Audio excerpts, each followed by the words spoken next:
with a combination of a few large warehouses, this is an immense outlet mall, or strip mall, for lack of a better word. Now, over to the far left, which is south of you now, it appears that considerable amounts of this is still under construction. That uh, bigger and wider and more vast buildings are being created for this. And this is also probably a very, well, not probably, this is also a very busy place, although not incredibly crowded.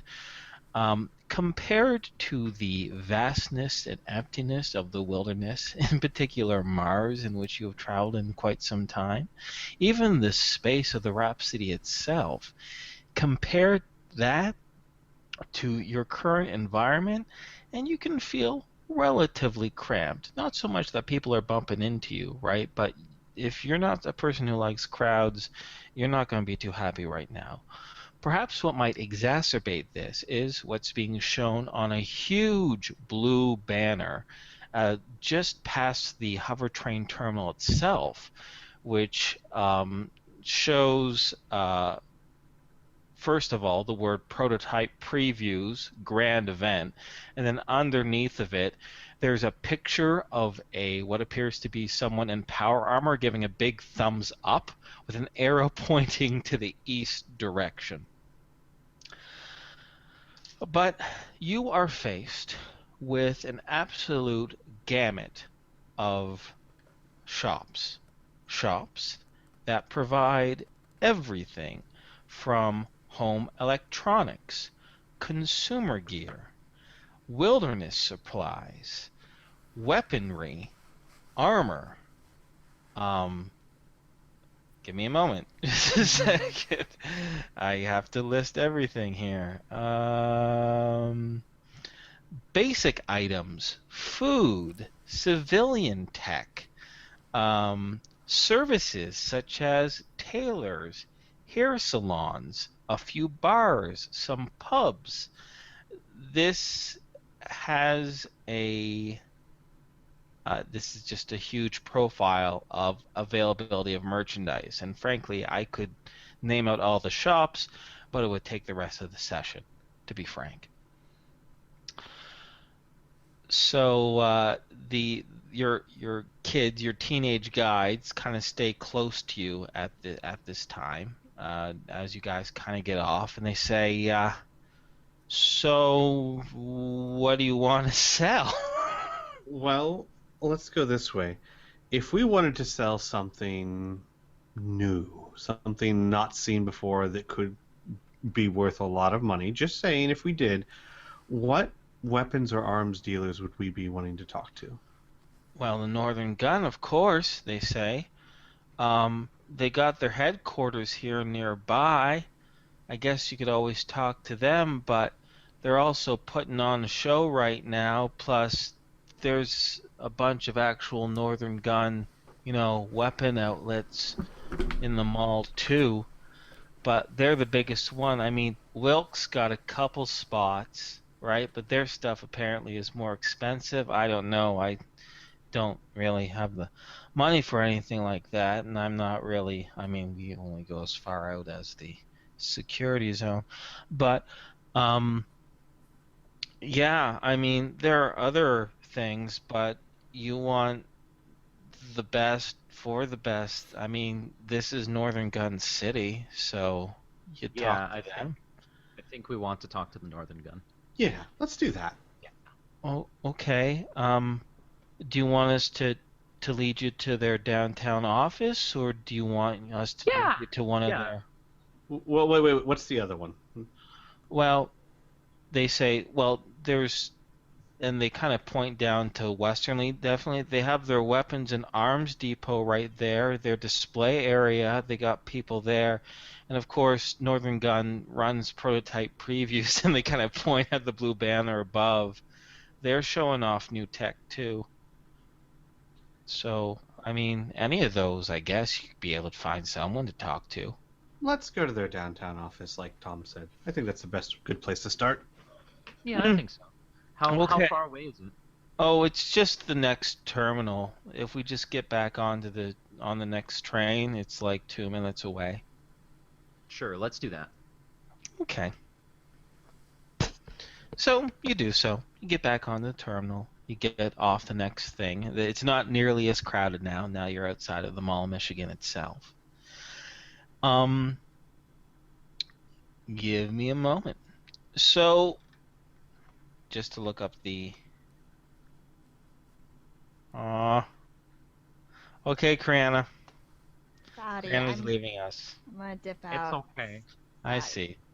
Yeah, feel good and stuff. Yeah. High five all High around. five. To every one of you. I'll touch back into you. I'll touch back into you. I'll What? touch back with you. Okay. No, just chill out. As far as I'll touch base with you. Okay. Criana, I'll touch base assume with the you position. into what? No, please stop. Please stop. Anyway, with what the kids, I mean, what you do with the, I'm with just the, gonna with go. the Okay. kids. Bye. Have fun. Jesus Christ, burn. I'm All right. sorry. No. Anywho, looking at my notes here. So, it's hard to miss the headquarters for the Northern Gun because it is quite literally the tallest building in all of Ishpeming. It is it is what appears to be about 50 stories tall, and it is extremely advanced. Patrick, roll me another architectural skill. Okay. Okay. Wow, right on the nose, hey? You are pretty darn sure that this isn't some rebuilt architecture. This was probably built during the golden age of man. And you don't know how, but this building survived the great cataclysm. It is a well-designed building with glass, well, what appears to be glass walls, but it might be some sort of transparent metal instead, shimmering across the morning. The morning sun is kind of reflecting off of it, and it is extremely shiny. It is extremely sophisticated, and even though your clothes are not at all poorly made or anything like that, the individuals who come and go are in the building itself, for the most part, seem very well dressed, of some very exotic and interesting styles of clothes, vibrant colors. But who does stick out like a sore thumb are your teenage guides, who kind of just point over to the building and they say, "Well, there it is. Do you want us just to hang out by the terminal here, or do you want us to come in with you?" They don't look excited at that last prospect. You can hang out here. It's fine. Yeah, you guys can hang out here. We're still gonna pay you and all that. Mhm. Is the well, yeah, that's fine. I got a better idea, actually. We're gonna have to eat lunch at some point. Why don't, while we're in here talking to them, you go somewhere that has good food, get lunch to go, and then we'll all eat here when we get it back out. Yeah, that sounds good. Oh, okay. And they kind of one of them, Charlie, brings out his hand and be like, "You're gonna pay us for that?" Yeah, Mila's gonna go with you, and we'll give her the money. Okay. But lunch is on us. Yes. Yeah, lunch is on us. Tom's going to transfer some funds and hand it over to Mila. Sure. We'll figure that out a little As bit we later teaches on. them to sing.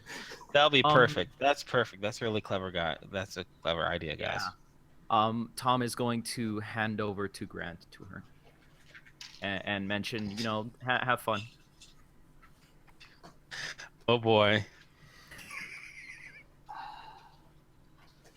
Um, And to take the kids out to eat. I'm telling Criana this. Al will raise his eyebrow at the amount of funds that he just gave him, but he will say nothing. What is it? Is it not enough? Oh my Al will God! I just- forgot. I'm sorry, Patrick.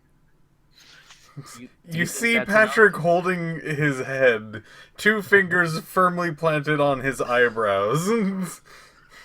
Al just I looks. I fucked up. I was supposed to ask, is that okay, or do we give more or less? How expensive do you think lunch is, Tom? Well, I was thinking, maybe Mila might want to see if there's some kind of games or something too, and Oh, I promise. I'm sure Mila can find ways to spend it, which is why I didn't stop you. I'm just wondering if you were aware of this. I'm bad with money. How much money do we have, by the way, out of character? 26,902. Okay, yeah. So Al wouldn't stop or anything. He just finds it amusing. So, for a meal for 7, not knowing exactly the economy here. Well, hold on. There's 4, 5, 6. There's August. Oh, that's right. There's also all of the other NPCs, right? Yeah. There's also 4 of us, so that is 12 people total. We have 5 NPCs with us? We have the 4 people. We have Blink, we have Alicia, we have August, and we have Bear. Yeah. 4. So that's 4. We have Mila, which is 5. We have the 3 of us, and we have 4 guides. So that's 12. Right. So let's say lunch is 20 credits apiece. That's 240 credits. And that's pretty So excessive slightly- for a pickup food, but yes. So maybe just 10 times more than needed, but that's fine. I'm actually, as a player, I'm fine with this because I think Al would just think it's funny. I'm sorry, I'm really liking the idea of playing Tom as he is really irresponsible with money. And I'm doing this on purpose. Al just will Patrick stop Tom? Because Al sure So he wasn't going to until he's just like, oh God, Patrick, I was supposed to go to the spy you. He'd go, yes, that's way too much. I would say 1/10 of that would be pretty substantial to actually get us all food. So 200, I think. That's 1/10, right? Yes. Okay. All right. So as you guys are discussing money, the I don't want to keep saying the kids, but your guides get really quiet and they kind of look at each other with like big eyes as you guys are talking about like $2,000 here and too much, too little there, and you can kind of feel an excited energy coming off of them. Mhm. Okay. All right. So we have 200 credits with Mila. Okay. So with the guides and Mila, she's gonna take them out to eat, get to know them, while you guys approach the huge monolith of a modern building that is the Northern Gun headquarters. Is it okay if I just narrate you guys going through the threshold? Absolutely. Okay.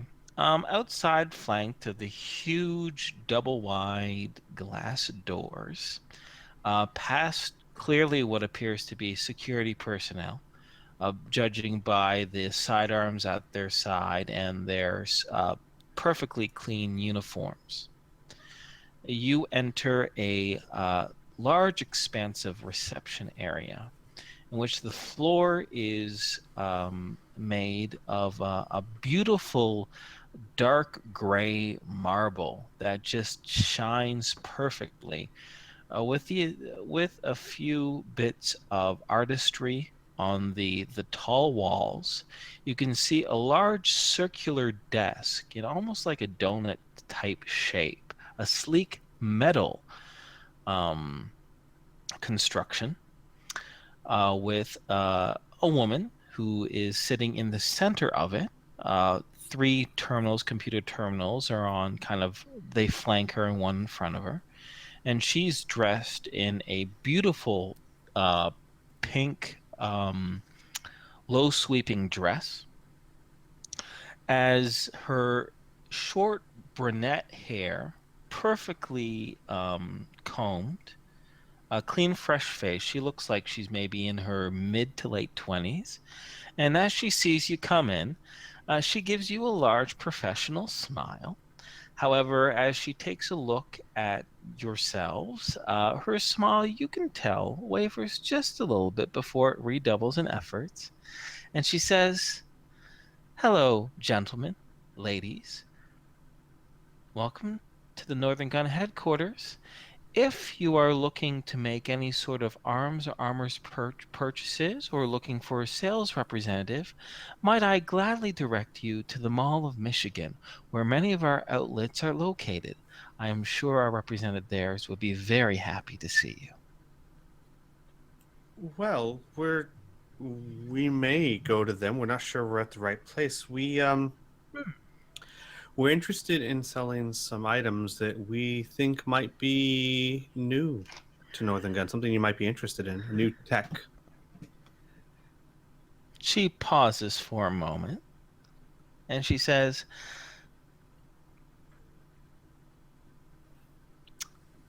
"I don't suppose..." She paused. She's taken aback for a moment, and she says, "You have to excuse me. I'm slightly confused. At the very beginning of this, you were explaining about selling things, and that definitely would be our outlet consumer areas. But then you mentioned new technologies. Al will sit. Oh, go ahead. Are you scientists, researchers? Do you work for another company? Do you have um, a meeting with Mr. Watts or Mr. Mobley Um, or Miss Black?" no, no. We're simple adventurers, but we just came back from a trip. Um, we went through a rift and we spent some time, um, well, on the other side, and we picked up some technology which we brought back with us. We were caught in a rift storm, and it tossed us, as they are wont to do, to a very interesting place that we spent quite some time in before we were able to get home. Yeah. She brings up a finger in a little wait here moment as she moves to the headpiece, and she kind of swivels her chair so she's not completely faced away from you, but she's tilted to one side as she says, "Mr. Watts?" "Yes, I know, Mr. Watts. Yes, I understand. However, there is and she kind of gives a bit of a whisper, an extra dimensional new tech opportunity?" "No, I don't. No, sir. No, just walked right in." "Maybe. Okay, sir. Very well." She hangs up and she gives you a big smile. And she says, "If you please like to wait in our lounge area, we can provide you with some drinks and refreshments. Mr. Watts might wish to speak with you." All Of right. course. That sounds fantastic. Okay. And there are some plush red, deep red colored sofas and whatnot for you to sit yourself on. A variety of waters and juices are made available to you. And after about 20 minutes, you're approached by a gentleman. He looks to be in his yeah. Sorry. During the Yeah. 20 minutes, I'm going to pull Patrick and Al closer to Tom, and Tom is going to say, I have an idea for how we can handle this. You guys should just go along with me. Cool. You got 20 minutes, so. I was gonna say, or Yeah. you could let us know what your plan is, and then we agree to go along with you. Okay. We went through the rift, Uh-huh. and we ended up on a separate version of Earth where all the inhabitants fled to space, and the Earth was uninhabitable. And that's where we got this tech. That could explain why everything is sort of based off of Golden Age technology. Well, why don't we just tell them that we got rifted into orbit? Yeah, well, yeah, we could do that, but we don't want to tell them that it's this dimension, Why? because then they would want to go to, well, maybe I'd like it's a to see them storm. try. You know what? Fine. Let's go with that. I'm sorry. That was fucking amazing. That was fucking amazing. I'd like to see them try. And I would say, I see what you're saying, but think of it this way. Isn't it more impressive that we got to a place no one's been able to get to despite having tried to get to, as opposed to just some other alternate reality? But I'm cool with that. I just want to make sure that they know it was a rift storm and we don't know how to get back up there. Absolutely. Because otherwise... No, I'm with you. Yeah. Unless they get a lizard mage of their own. I will say, I'm with you. It was a freak accident. How we got home was we found another rift storm that actually, in fact, this will help. It teleported us somewhere else on the continent, and it took us a while to get back to here. Yeah. Just so it doesn't seem too convenient. Yeah, that sounds good. Yeah. You can put that back Actually, Al thinks by he says, actually, if they press the issue, because we can't just say it rifted us into orbit, we wouldn't be able to breathe. We could say it rifted us to Mars, where there was an expedition that found us. Yeah? That took us back to the stations. We could literally tell them everything we know about Mars. What harm could it do? Yeah, I guess. What do you think, Patrick?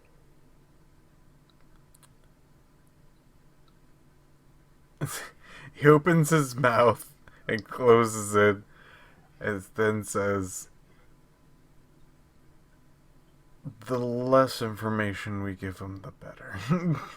Agreed. Yeah, I kinda think so. did not give the right impression. What I meant was any information we had to give them about Mars should not be damaging. I'm not suggesting we give them a memoir.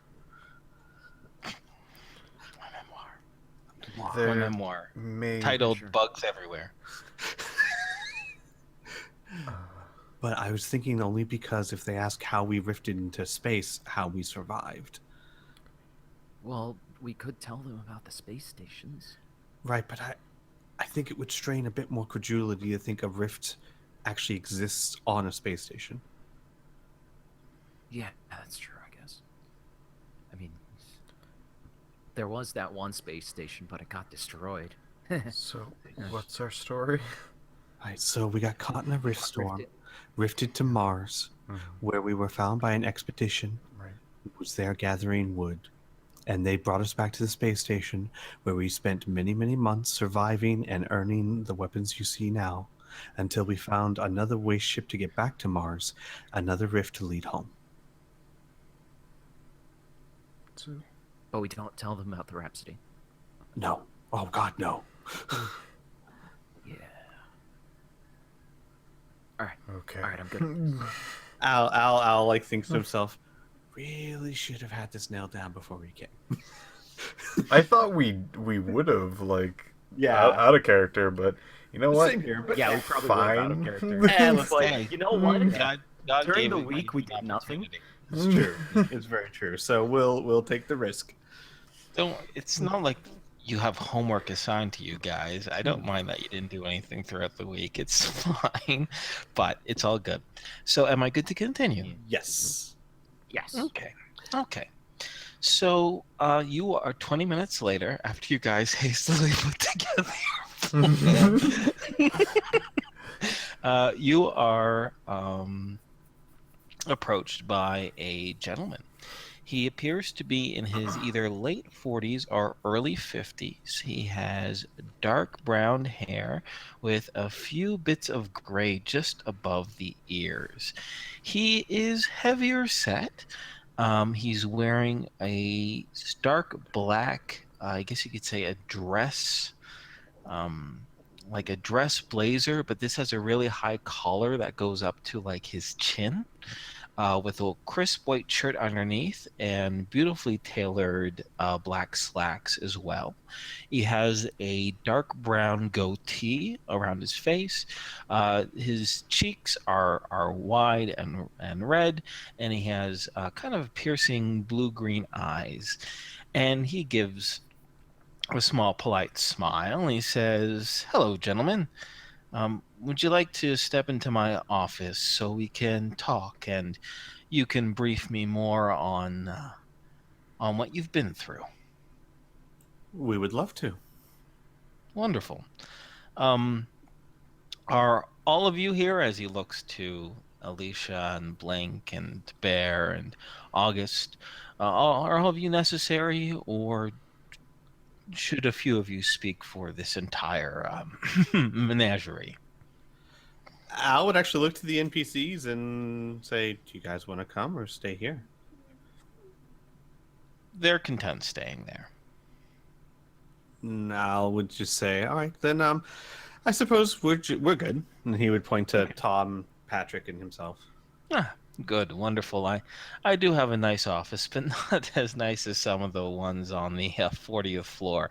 If you could follow me, please, he says, as you pass by a few more security personnel to a large, wide elevator. You go to the... Give me a moment. Give me a moment. Sorry. I'm looking to... there we go. Floor 28. Sorry. To floor 28, where this particular floor seems to be a suite of offices, and you go by a office that seems to have a joint secretary, a young man there, answering the phones as you enter the glass office, and on the outside of it reads Reed Watts, PFTO. As he brings in an additional chair for you to allow three of you to sit across from his brown, rich wooden oak desk, as he brings his hands in front of him, and he says, "First, why don't we go with names? I'm Reed Watts, but I'm fine with informalities for this very brief meeting. I don't have a ton of time, gentlemen, but we've learned to look at every potential opportunity with rose-colored glasses. So you can call me Reed." Well, hello, Reed. My name is Al. Now? My name is Tom, Mm-hmm. and this is... He's going to motion over to Patrick.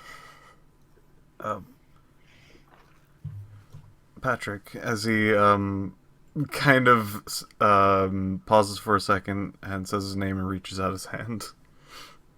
Oh, yes, of course. And he kind of gives you a bit of a shake and returns his hand to in front of him on the desk. So, Jackie told me you went through a rift, and you came out back the other side with new technology. Yes. That is correct. Yes, sir. Okay.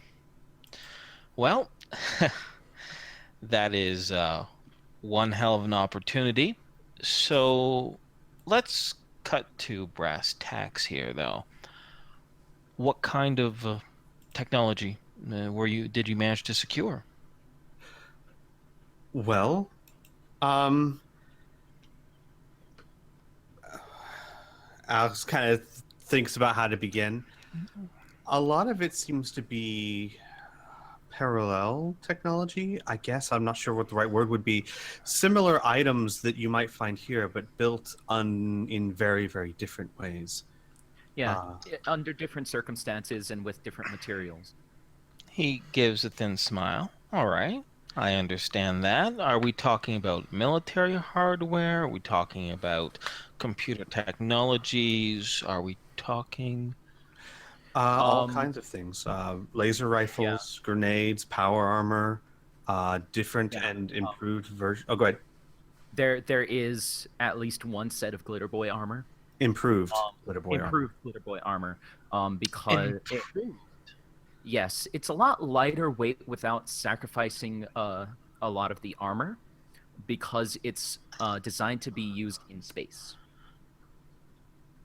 The second you say that, when you first were talking about like laser weapons and you were being pretty vague, you can see a flash of frustration flash across his face. But the second you start talking about that glitter boy, his eyes turn keen and sharp, and he has a momentary look of shock on his face. He says, "Maybe I rush things a little too much. Why don't you tell me exactly where you acquired this?" Well, we were caught in a ley line storm, I believe is what they're called. And we were drifted somewhere. At the time, we didn't know where it was, but when we were found by an expedition, we were informed that we were on Mars, which is a planet. I'm sorry, do you know Mars? No. It is a planet outside of Earth, outside of the orbit. We were met by a team there that was trying to figure out what had happened. Apparently there was some disaster. We're really unsure of the details, but we were saved by them and brought back to the space stations that orbit above this planet. So to say we were extra-dimensional is not quite right. We were simply, he points upwards, above the planet. Yeah. Still in our solar system. The people on the space stations were people from Earth. However, they've been up there since before the Great Cataclysm.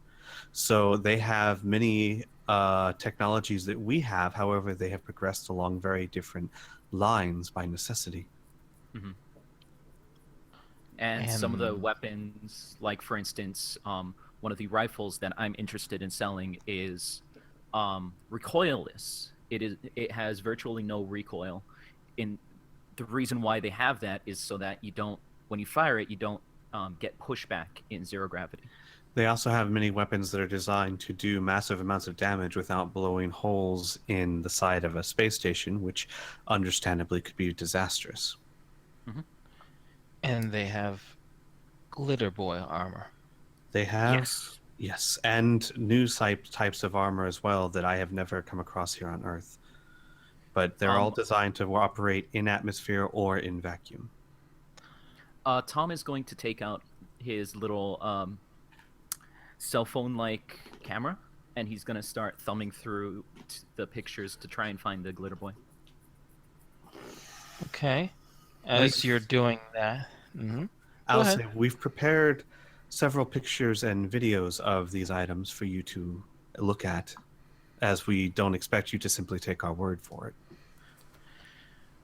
You beat me to it. That was going to be my next question, if I may. He says his tone has completely changed. Indeed. We've also brings out his hand towards the pictures. Yeah, go ahead. He nods and he would motion to Patrick. He'd say, "We also have brought several smaller items, like the grenades I was speaking of, for you to examine for yourselves. But obviously, many of these items are too big for us to bring just to shop around." Yes, and the nature of the items, if everything that you're telling me is true, is important.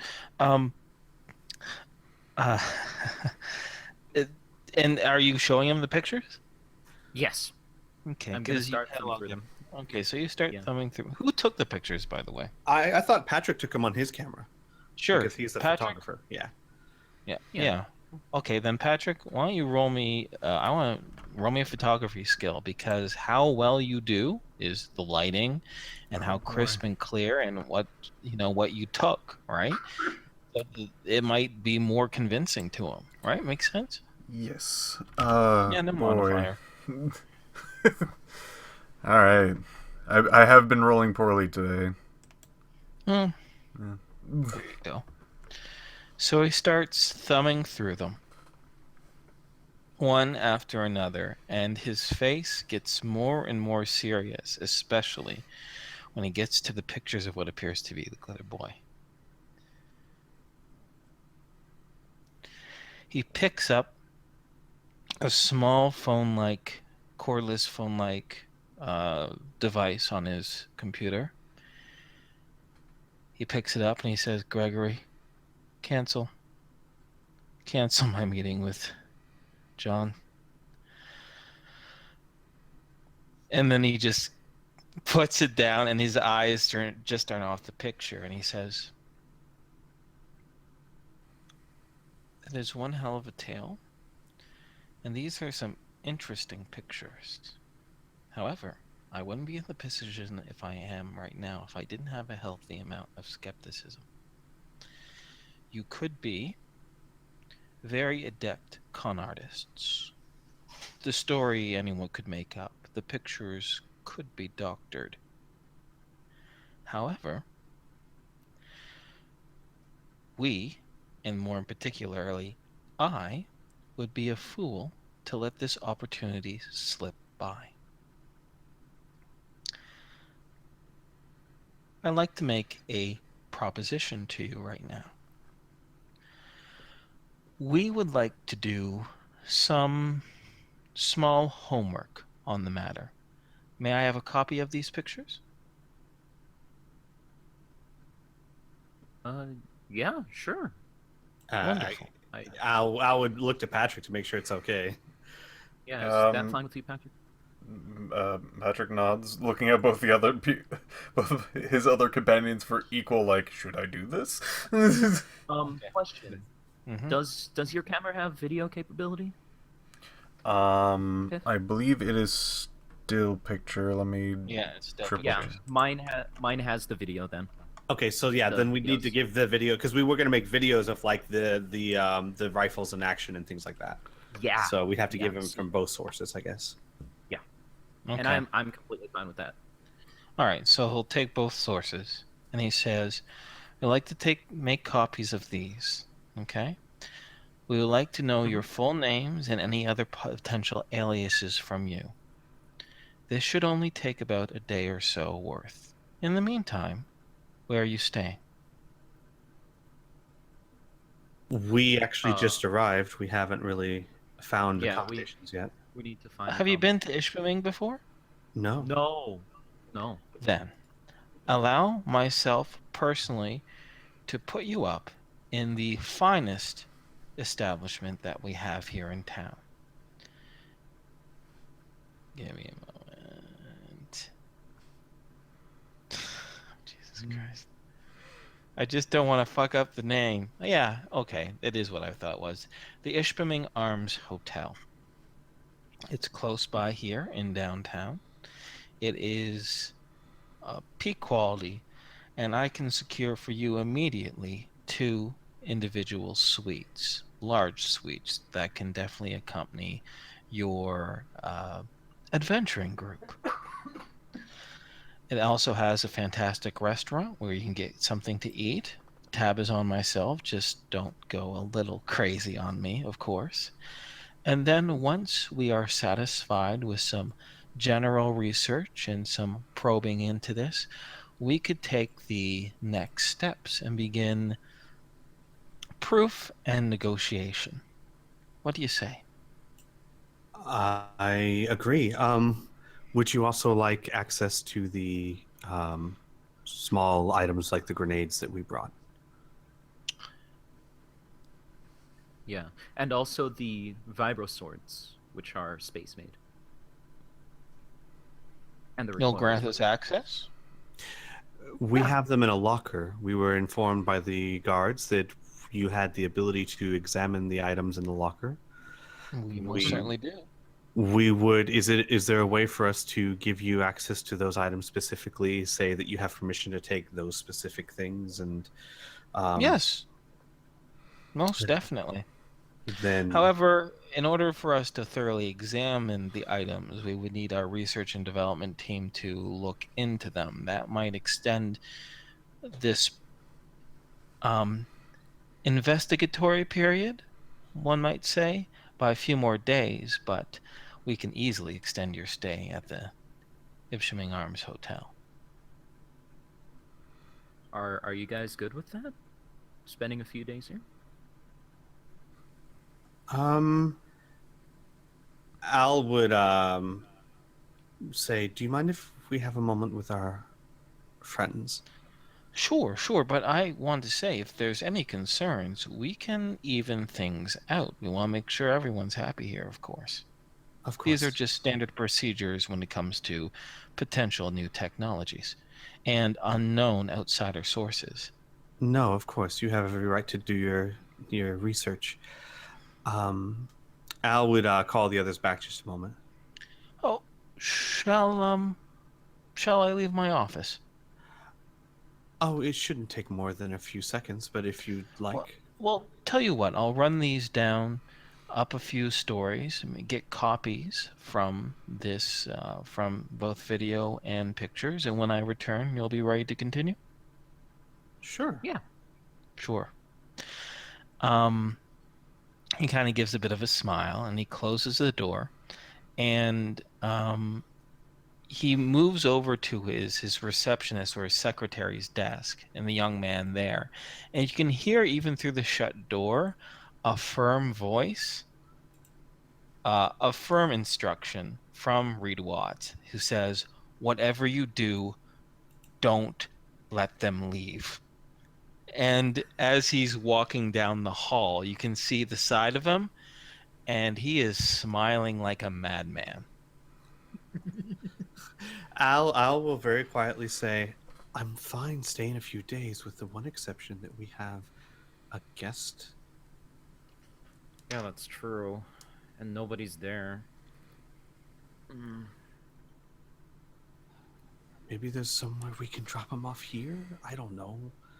I know our goal was to go to Tolkien, but Yeah, but there's a damn coalition friggin' thing here. An embassy. well, there's gonna Well, be it's under embassy construction.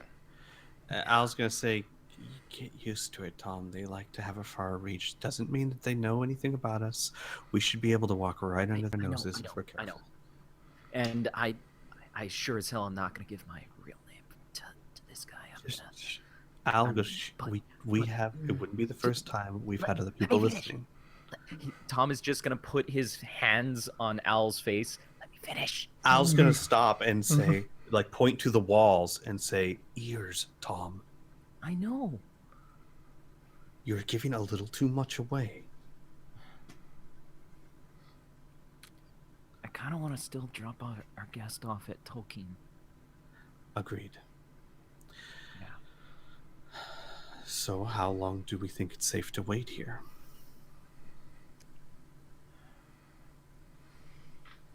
Well,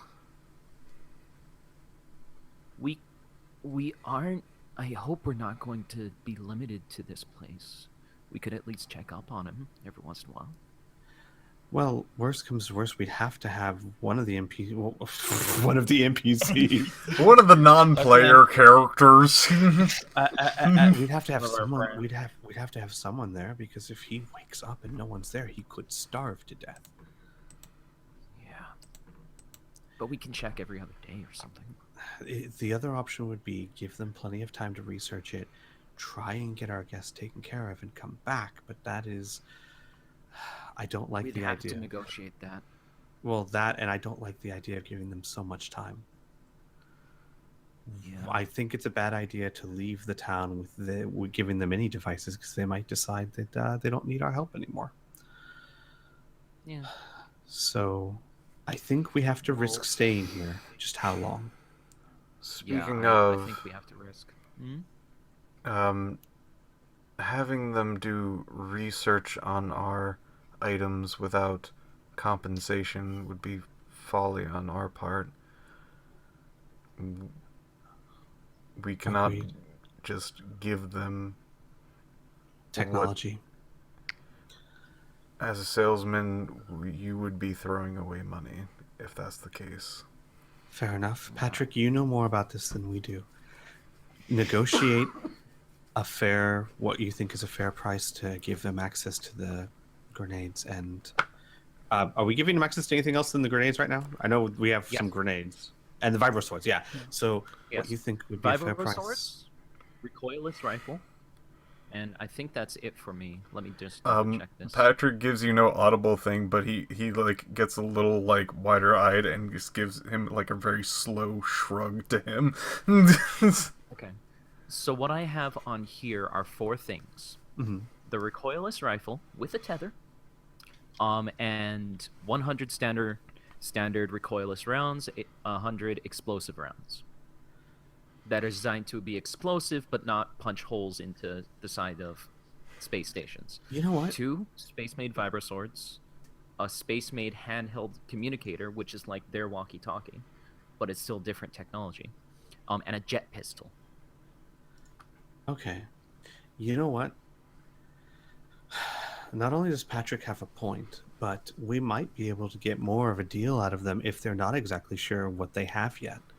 If they think they might be onto gold, but they don't know for sure, like, let's say they examine these items and they find out that, oh, it's different, but really it's not of much value to them.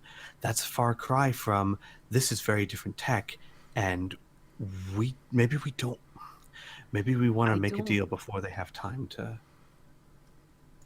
Maybe, but I don't think they'd be willing to do a deal. Number 1, and number 2, if we're gonna do that, they just might not want to make a deal. They might just want to walk away. I doubt that they would want to walk away. Yeah. Of all of the things, walking away is probably the one thing that they don't want to do. I don't really want to put their balls in a vice right now. How about a compromise then? We tell them he already offered 1 day to look at the pictures. We also say we can afford 2 days so that you can look at the pictures and the items we give you. Work quickly. I'm sure they'll be willing to accommodate that. I think what we could do is show them examples, but we're not going to just give it to them and be like, it's fine, you can just do whatever you want with them. Because at that point, they could just be like, these are mine? Okay. Yeah, so we arrange for a showing, a demonstration of the items while we're present, not just giving it to them. Yeah. That actually makes a lot more sense. So we say, yes, we can actually show you these items. You can feel them, you can look at them, you can see them, but we're here the whole time. They don't go into some sort of lab or whatever. Right. Oh, we could say this. You can bring a researcher here, but we are present to see what you're doing, and you can't just take them apart and do whatever you want to them. That would be foolish on our part. Yeah. Okay. Or we could just... Well, we might be able to negotiate with him just buying those items at the very least. Yes, we can also do that as a pre-buy. Let's try that. Let's try that first then. We wouldn't be doing our due diligence. We know that you want to look at these, and we would like you to look at these. but we should probably negotiate a price just in case, you look at this and you're not interested in our other wares. But we have a freaking, like, even if it's just like it's different but not that different, we still have the freaking ace in the hole, freaking the Glitter Boy. Glitter Boy. And the other power armors, but the Glitter Boy especially, yeah. Like, Okay. those cannot be that similar. Okay. As far as I understand about Glitter Boys. Oh, That's- straight up, that thing looks a lot less beefy. The one from space, Right. and it also not only has a pulse cannon or a laser gun in its wrist, but also another laser in its forehead for welding. And I'm fairly sure Tom would have told him about that. Yeah, and like I said, the other ones, the stars. Why do I keep wanting to say Starscream? Okay, Starscream. They look like no sets of power armor that Al's seen before.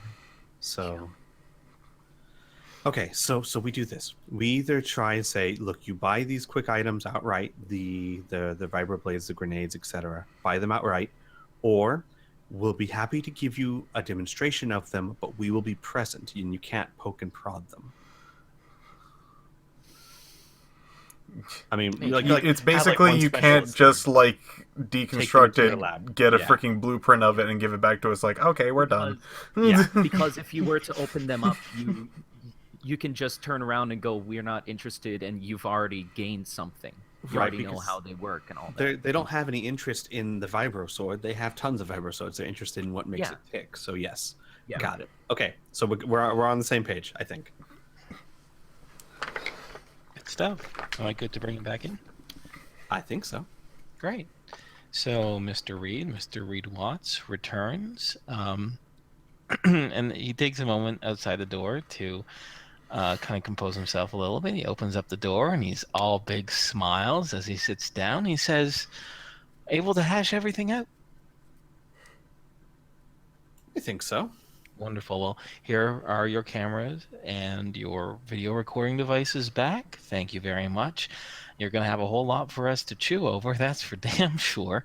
Now, things for you might be getting, if everything that you say is genuine, and I'm going to be optimistic, cautiously optimistic that it is, your lives might change for the better, probably for the rest of your lives. But let's just take things one step at a time. I'm going to set you up at the Ishpeming Arms Hotel, and we'll take a few days, not only to mull over what you've presented to us, but also to examine the small items that you mentioned and have cataloged here in one of your lockers, correct? Yes, about those. We do want to make sure, obviously, we know that your interest is not in the items themselves, as I'm sure you could find many items like them, but exactly what makes them work. So to just simply give you access to them for a few days would be to defeat the whole point of selling the item to you. So we're not sure how you'd prefer to do it, but if you'd prefer to buy those items out from us outright so that you can examine them, or we'd be happy to give you a demonstration of them, but with us present.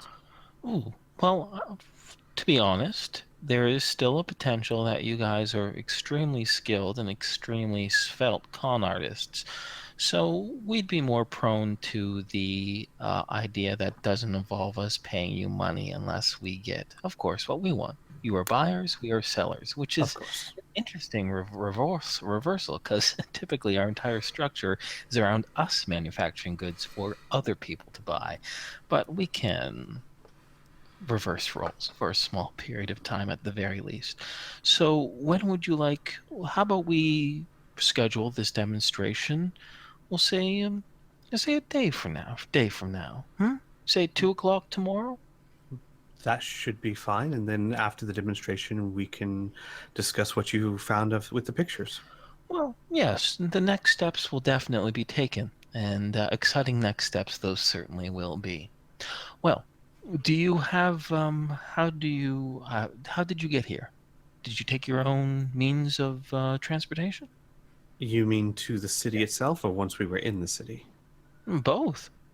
We took several small vehicles to get here, and then we took the hover train. Oh, I assume, of course, you're adventurers, of course, so your vehicles were probably quite heavily armed, yes? Yes, they were left in the parking lot. Well, there's no need for you to take the hover train here in Ishpeming is absolutely fantastic, great for travelers, but to give yourself a little bit more freedom and locomotion, we know some vehicle rental companies here. Why don't you stay here for, say, about 10 or 20 more minutes, and I'll arrange to get some transportation for you. We'll drive you. I'll have some cars drive you wherever you want, whenever you want, in the middle of the night or in the middle of the day. What do you say? We appreciate that, actually. Fantastic. Fantastic. Well, please let me escort you back down to the lobby where we will get your transportation arranged and check you into the Ishpeming Arms. Okay. Fantastic. Yeah. So, sure enough, he does escort you down, and before you leave, he gives you all a firm shake on the hand, smiling as the receptionist, Jackie, well, her name is Miss Anderson, or Jacqueline, but he calls her Jackie. Jackie arranges for some vehicles to roll up front. Now, my only question before I continue on here is what do you want to do? Mila, of course, would come back with the kids well fed. But now that you have, for lack of a better word, your own chauffeurs, what do you guys want to do with the kids?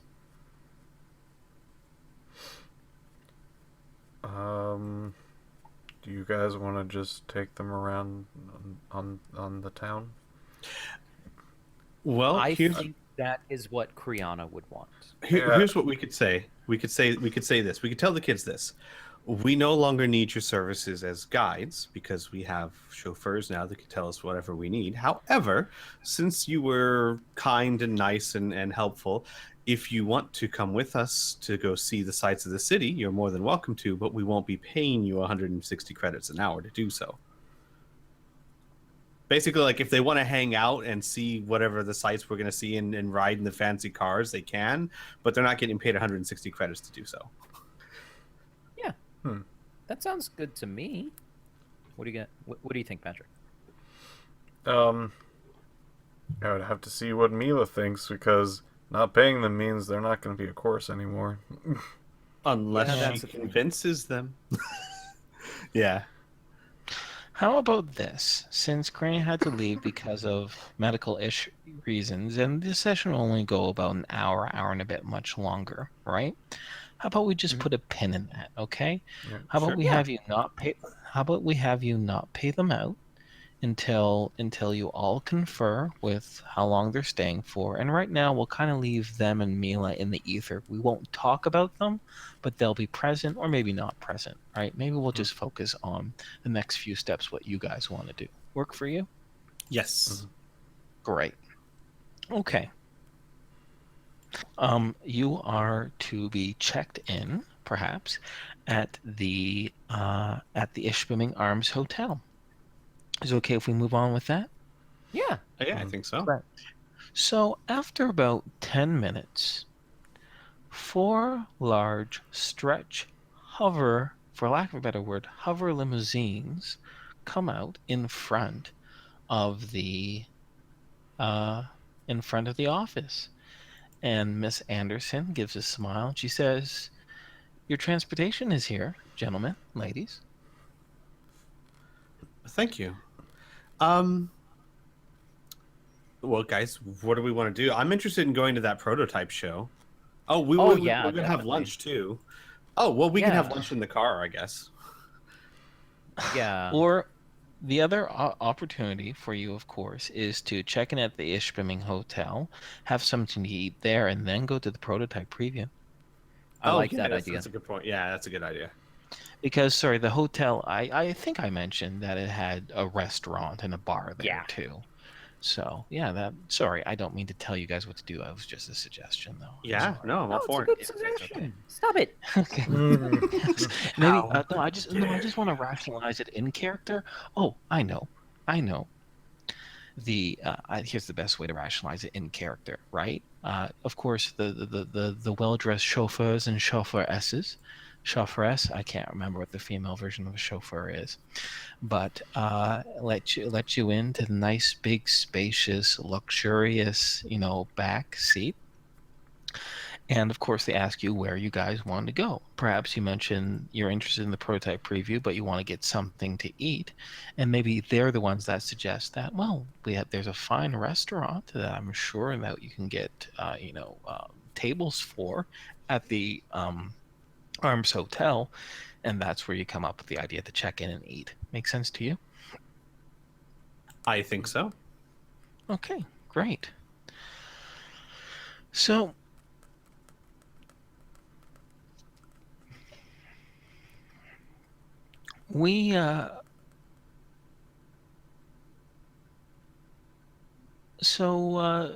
they take you through the wide streets. The other unique thing about Ishpeming is that, with the exception of, well, not the exception, in other towns like Perrin's Post, like New Lazo, these frontier towns, they're not really designed for vehicular traffic. Some of them, especially New Lazo, have roads that are wide enough to handle maybe a car or two, right? But this is, like many modern cities nowadays, actually the city is around vehicular traffic. So it is a very easy and smooth ride to the Ishpeming Arms, and it is a beautiful, wide, luxurious, ancient pre-Rifts building. And I'm just going to give you a preview of the interior of the lobby itself, but hopefully this will give you an idea of the actual aesthetic, to give you at least some assistance in visualization rather than just my cheap-ass words. It's just found underneath the picture of the map there.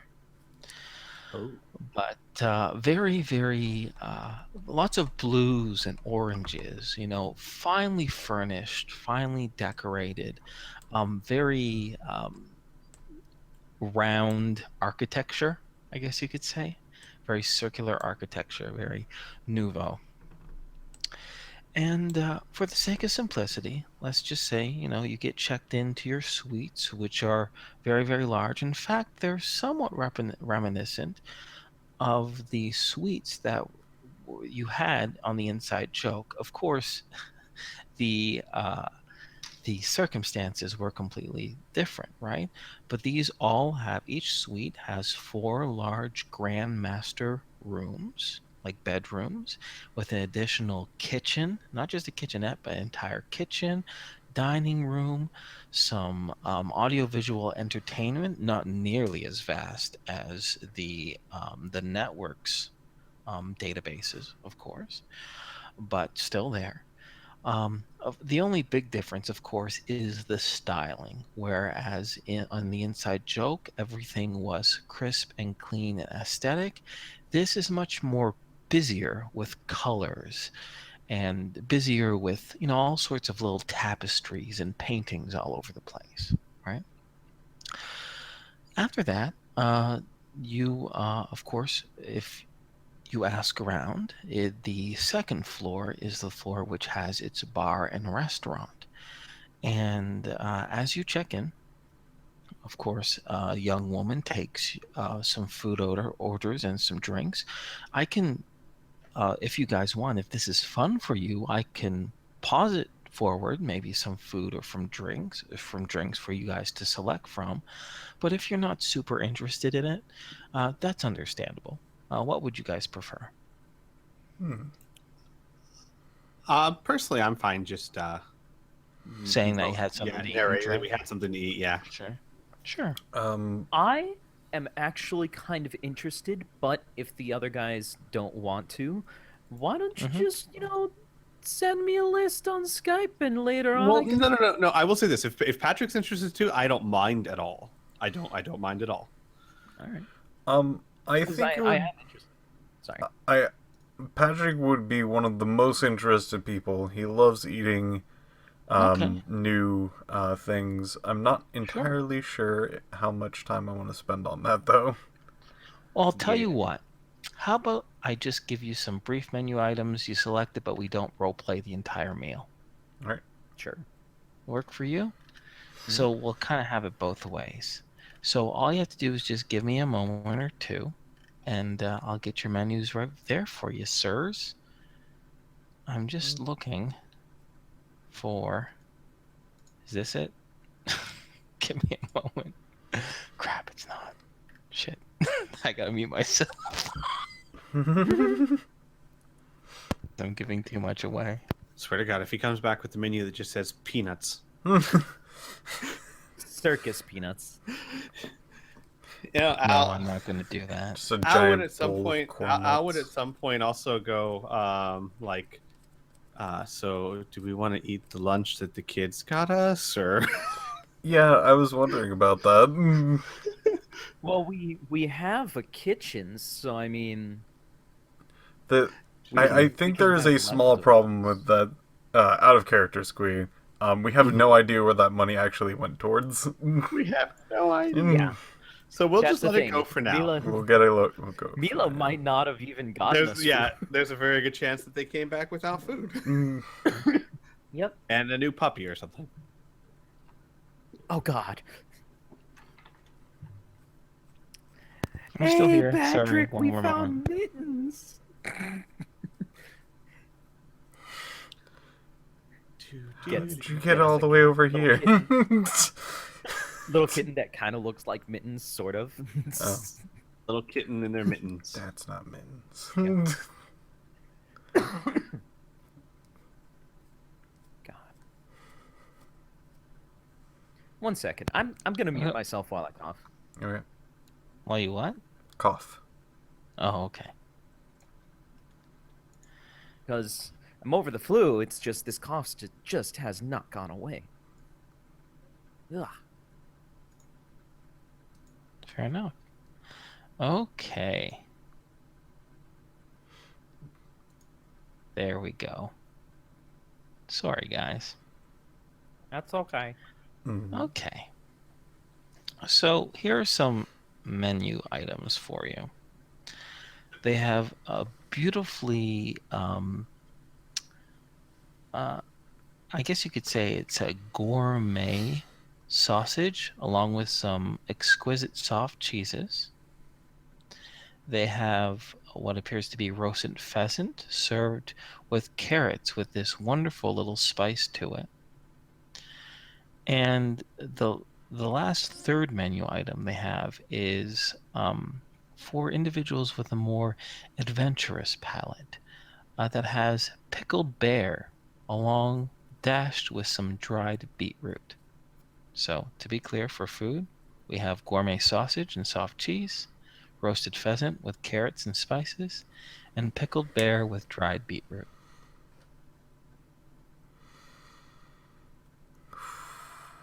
Bear does sound I tempting. think I'm gonna go with the pheasant. Okay, pheasant. Patrick would actually go.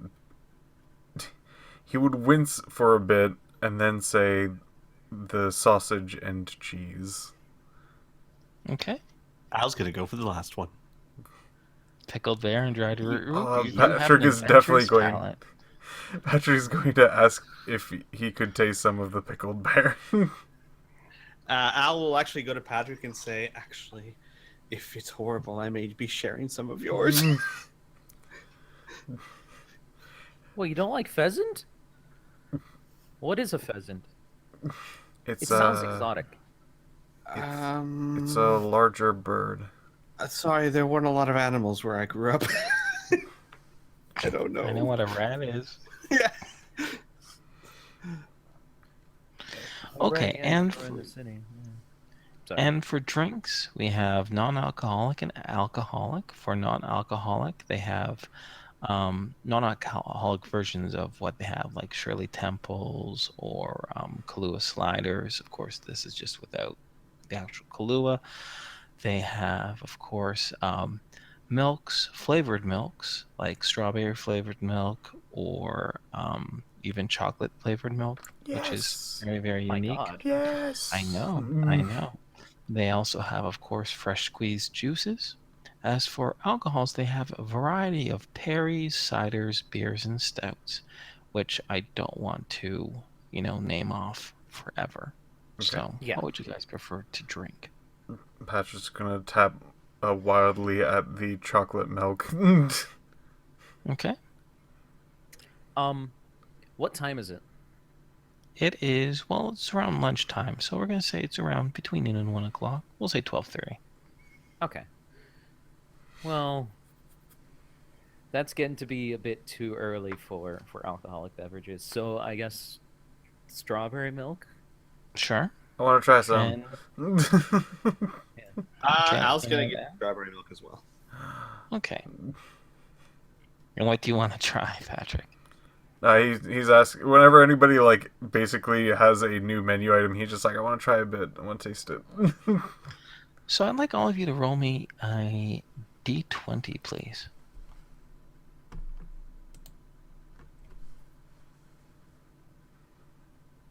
Okay. Great. So your drinks and food are served, and as you're eating, of course, there's a gentleman who is who's coming in from the bar on the other side of the room, and he's going past you towards the front lobby of the restaurant, right? And as he does so, as he passes by your table, he suddenly kind of stumbles a little bit, trips, and falls right into Tom, spilling, or actually upsetting some of your food and spilling your strawberry milk all over your body. This gentleman, who seems to be maybe in his early 60s or so, he definitely has a kind of a like you say, a horseshoe-shaped male pattern baldness going on. And his hair is mostly gray with a little bit of black in it. He apologizes profusely at you, and as he gets up from your lap, he squeezes your shoulder and he whispers in your ear, "Get cleaned up in the bathroom. 5 minutes. Meet me there." And with that, he gives another few apologies to you. He gives a thin smile and he says, "I will pay your tab. I am so sorry, sir. I didn't watch where I was going, and these damn carpets must have bunched up on me. Please forgive me, sir." It's fine. Great. Sure. Good. And he gives you Yeah. a quick, knowing look before he departs.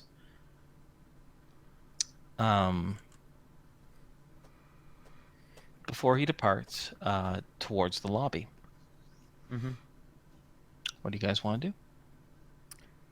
Tom is going to sit there looking extremely annoyed, and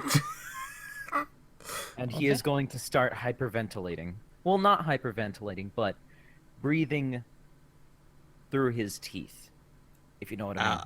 Al's gonna be like, Tom, are you all right? I'm fine. I need you to, well, back me up. In a Tom, little it's bit. just some milk. I mean, if you need me to get you a towel or something. Tom is going to, very annoyed, with this annoyed expression on his face, lean in and say, "This guy wants me to meet him in the bathroom in about 6 minutes." Oh. Yes. Oh. Something's going on. I need you to back me up in a bit. Okay? Okay. Okay. And then Al goes, oh, maybe he's pissed that you spilt his milk. Patrick was still full mouth, points over to Tom. You gonna finish that? No. Okay. How's the condition of the bird, by the way? Is it just covered with strawberry milk? No, only about a portion of it is. Only about a quarter of it is. Oh, fantastic.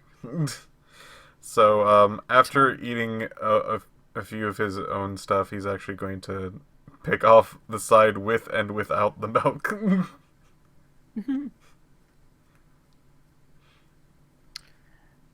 Tom is going to get up, and then he's going to mutter to Al, just, wait outside the bathroom for me, please. Al will say, "Sure you don't want me to go with you?" It'll be fine, I hope. Worst case scenario.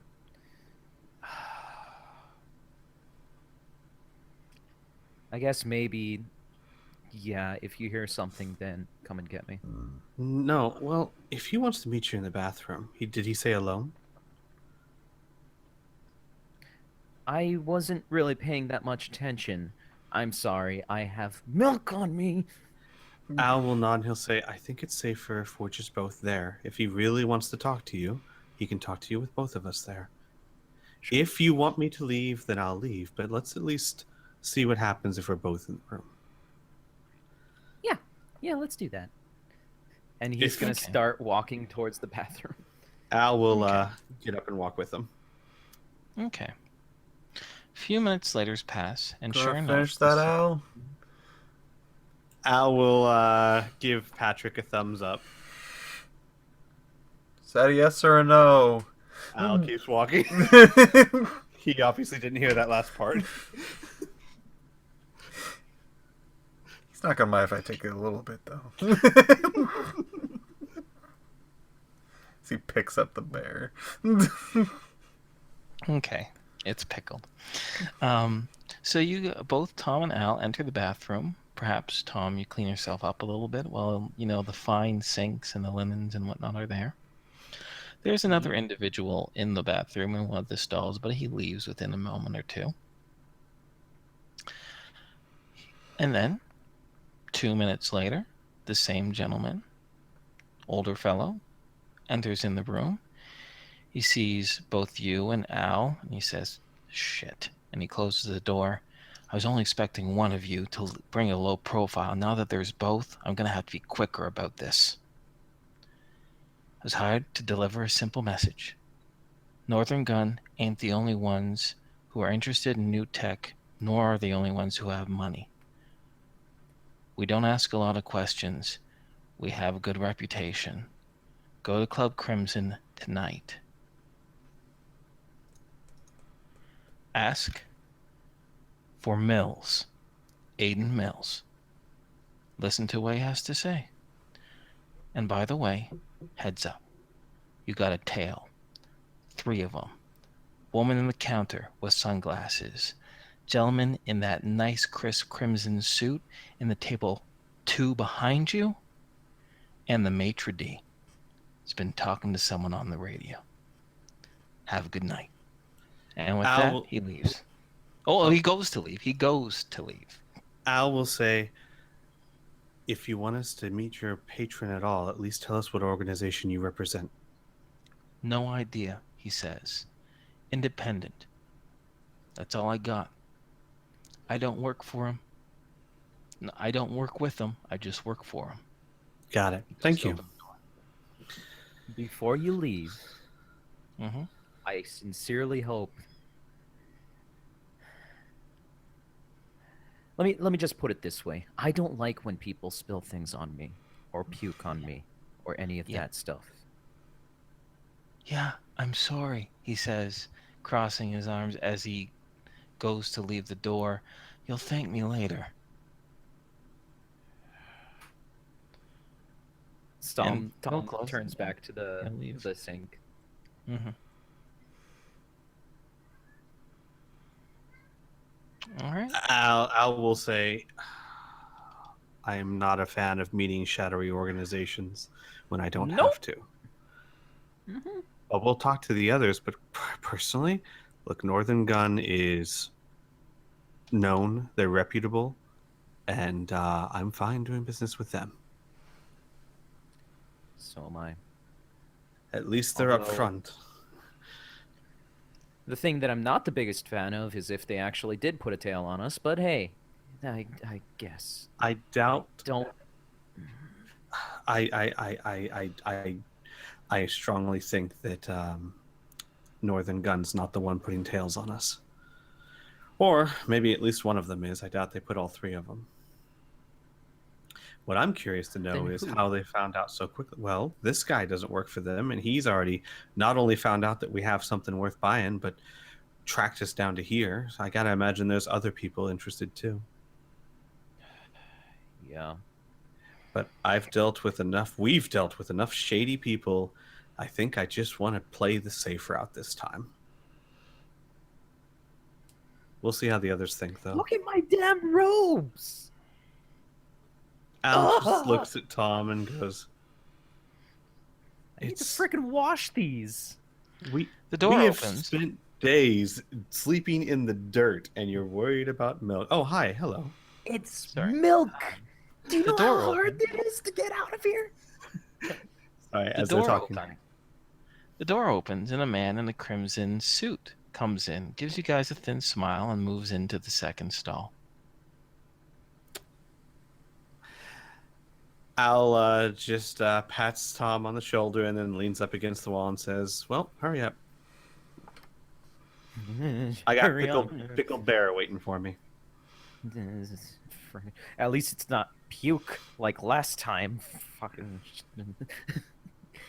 Tom's gonna finish up washing his robes, then go with Al back to the table. Great. Guys, finish up your meal? Mm-hmm. Mm-hmm. Well, no, Al would. Yeah, no, we'd finish up our meal without saying much of anything and out in the open. Oh, okay, fair enough. fair Can enough. Al do a detect ambush skill though to see if he can spot? I don't know if that skill really counts for that. Ambushes, unfortunately. However, I will give you a generic D100 roll to try to keep track of whether you are being tailed or not, by whom, and for how long. I'm gonna just what I'm really gonna do is take your background and the circumstances in effect. Okay. And I'll have to be invisible though. I'll know the threshold. You won't.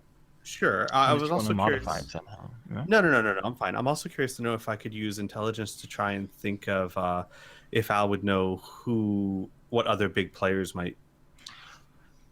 Sure. The intelligence skill, sure. If you have streetwise, that also might be of assistance. Unfortunately, not. No. Okay, So let's so do the generic one first. Sure, generic one first. Okay. You fail. I don't have your catastrophic I know. rules, I so know. you fail. I have no idea. And now intelligence, and make it harder by 10. Got it. Succeed by 23. Excellent. So you want to know because I was getting almost like two signals there. I could perhaps answer both questions, but I just want some clarification from you. Mm-hmm. So you want to know like who else could be interested in this, and you want to know who the big financial players are in this region. Right. Like basically with the outcome of trying to get a handle on who else might be tailing us and approaching us. Oh, okay. Well, that's a little bit trickier Mhm. because your intelligence, skill, and your own observation is that it has been less than an hour since you left that meeting with Reed Watts. Mm-hmm. And that meeting lasted 20 to 30 minutes.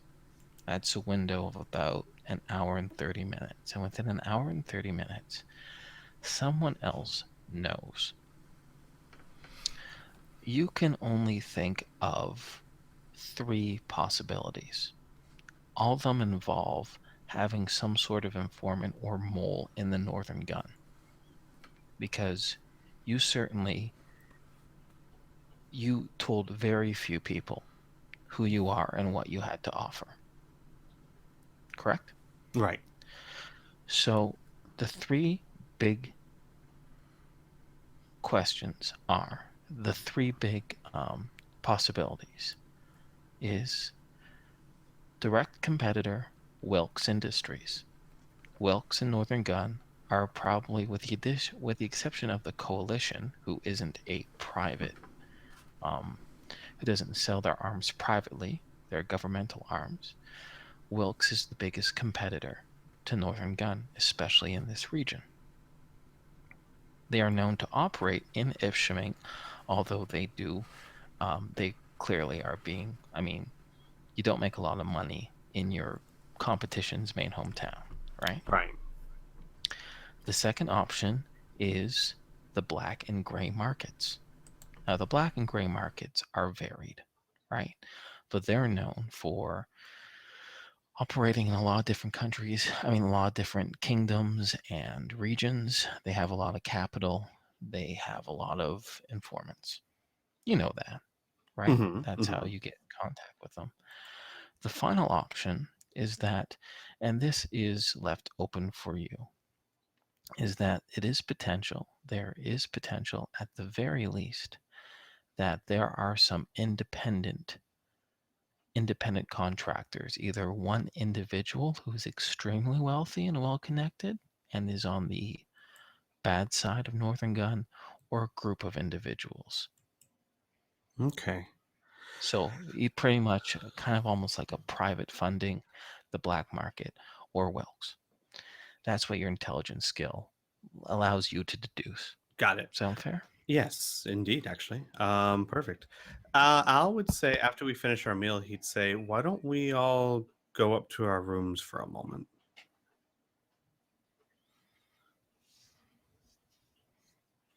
That sounds good. I have On some... the way up? Sorry, go ahead. I was just like, I'd like to discuss some things with everyone. Sure. I am going to talk to some of the hotel staff about this, because I'm still not happy with it. And he's gonna kind of make motions about his robes. How could they have stopped that from happening? I'm not talking about that. I'm talking about if they have like a laundry room or something. Oh, I'm sorry. You just sounded so angry.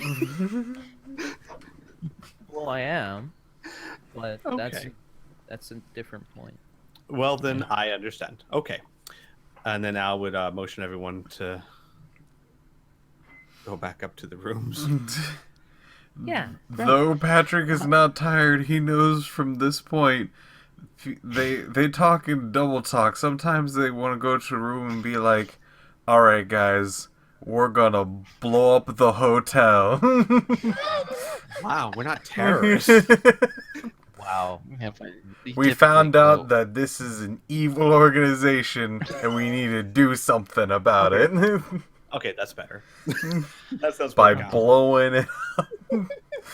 So I'm gonna wait for Bird to come back, but I'm gonna just quickly narratively deal with his clothes issue, his launder issue, so you guys can get to the meat of your discussion. All right. Fair enough. But I want to wait till he's back so he can hear it, right? I know he has a wireless headset, but I don't know if it's on or not. And best to wait. Mm-hmm.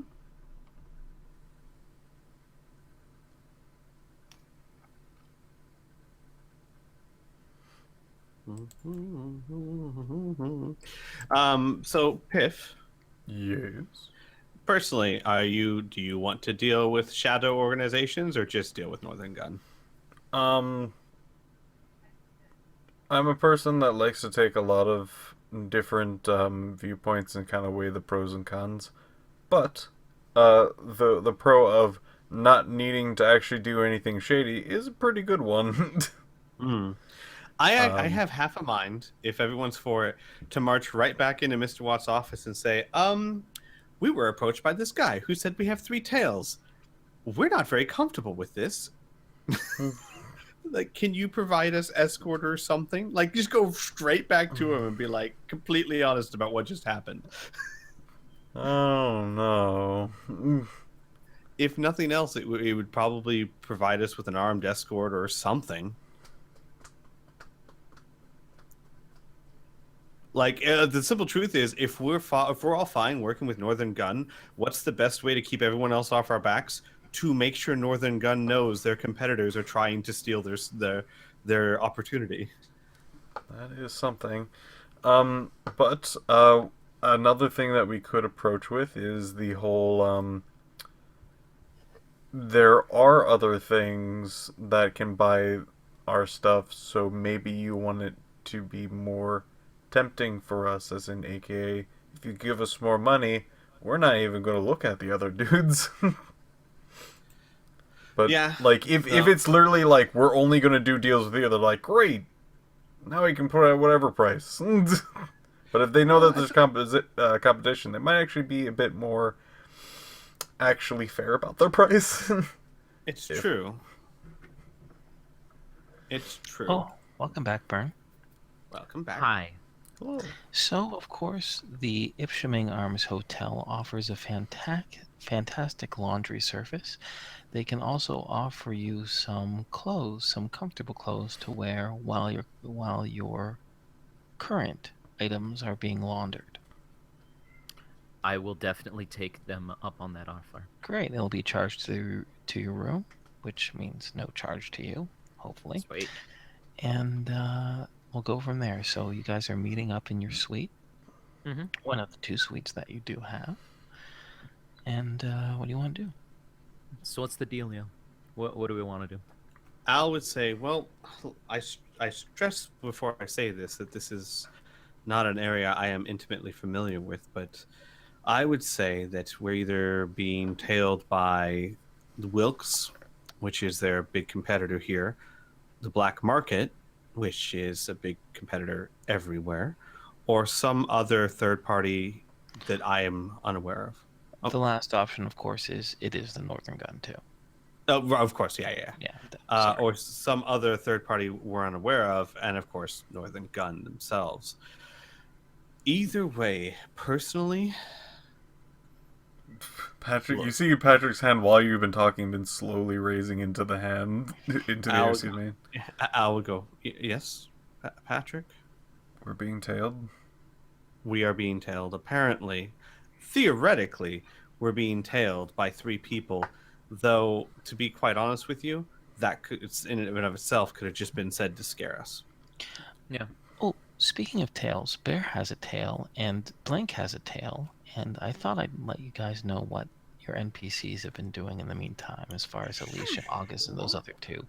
They, of course, took the ride to the Ishpeming Harms Hotel. They checked into the suite as well, and they weren't too hungry in particular, so they let you guys have dinner on your own, get something to eat, while they got themselves a little bit of rest and kind of check things out on their own. And they were going to double back with you and see what your plans were, seeing if they might actually take some of this time to kind of explore Ishpeming on their own.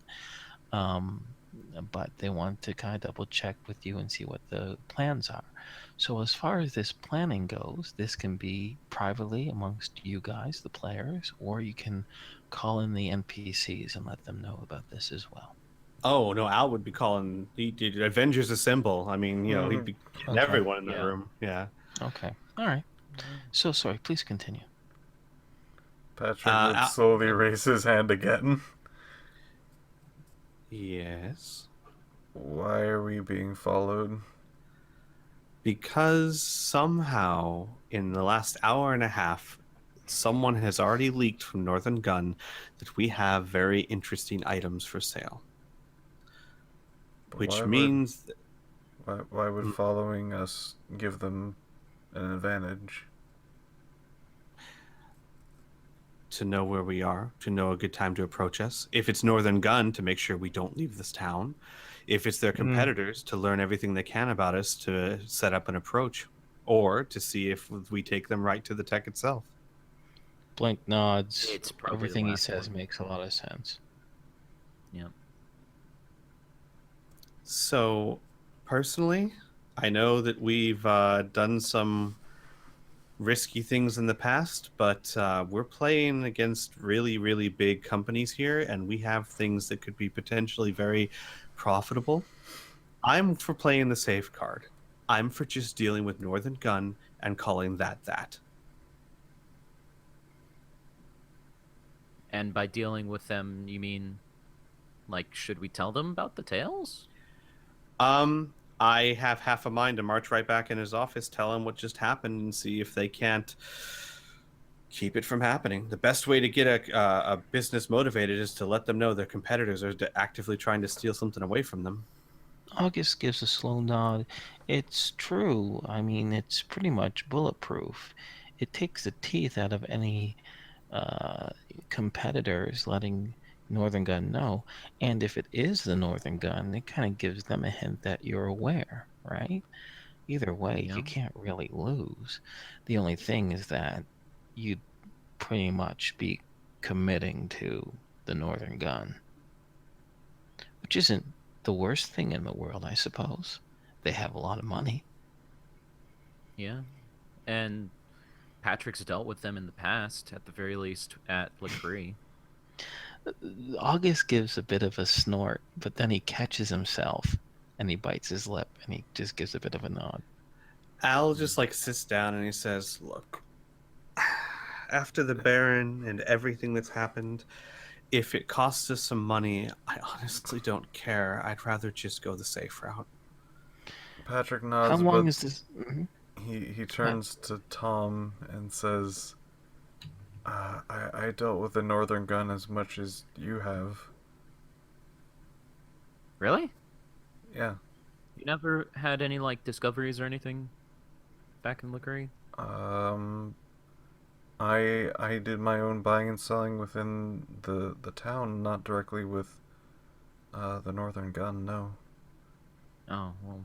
But we have had dealings with a Northern Gun representative that was fair, upright, and not full of people trying to kill us.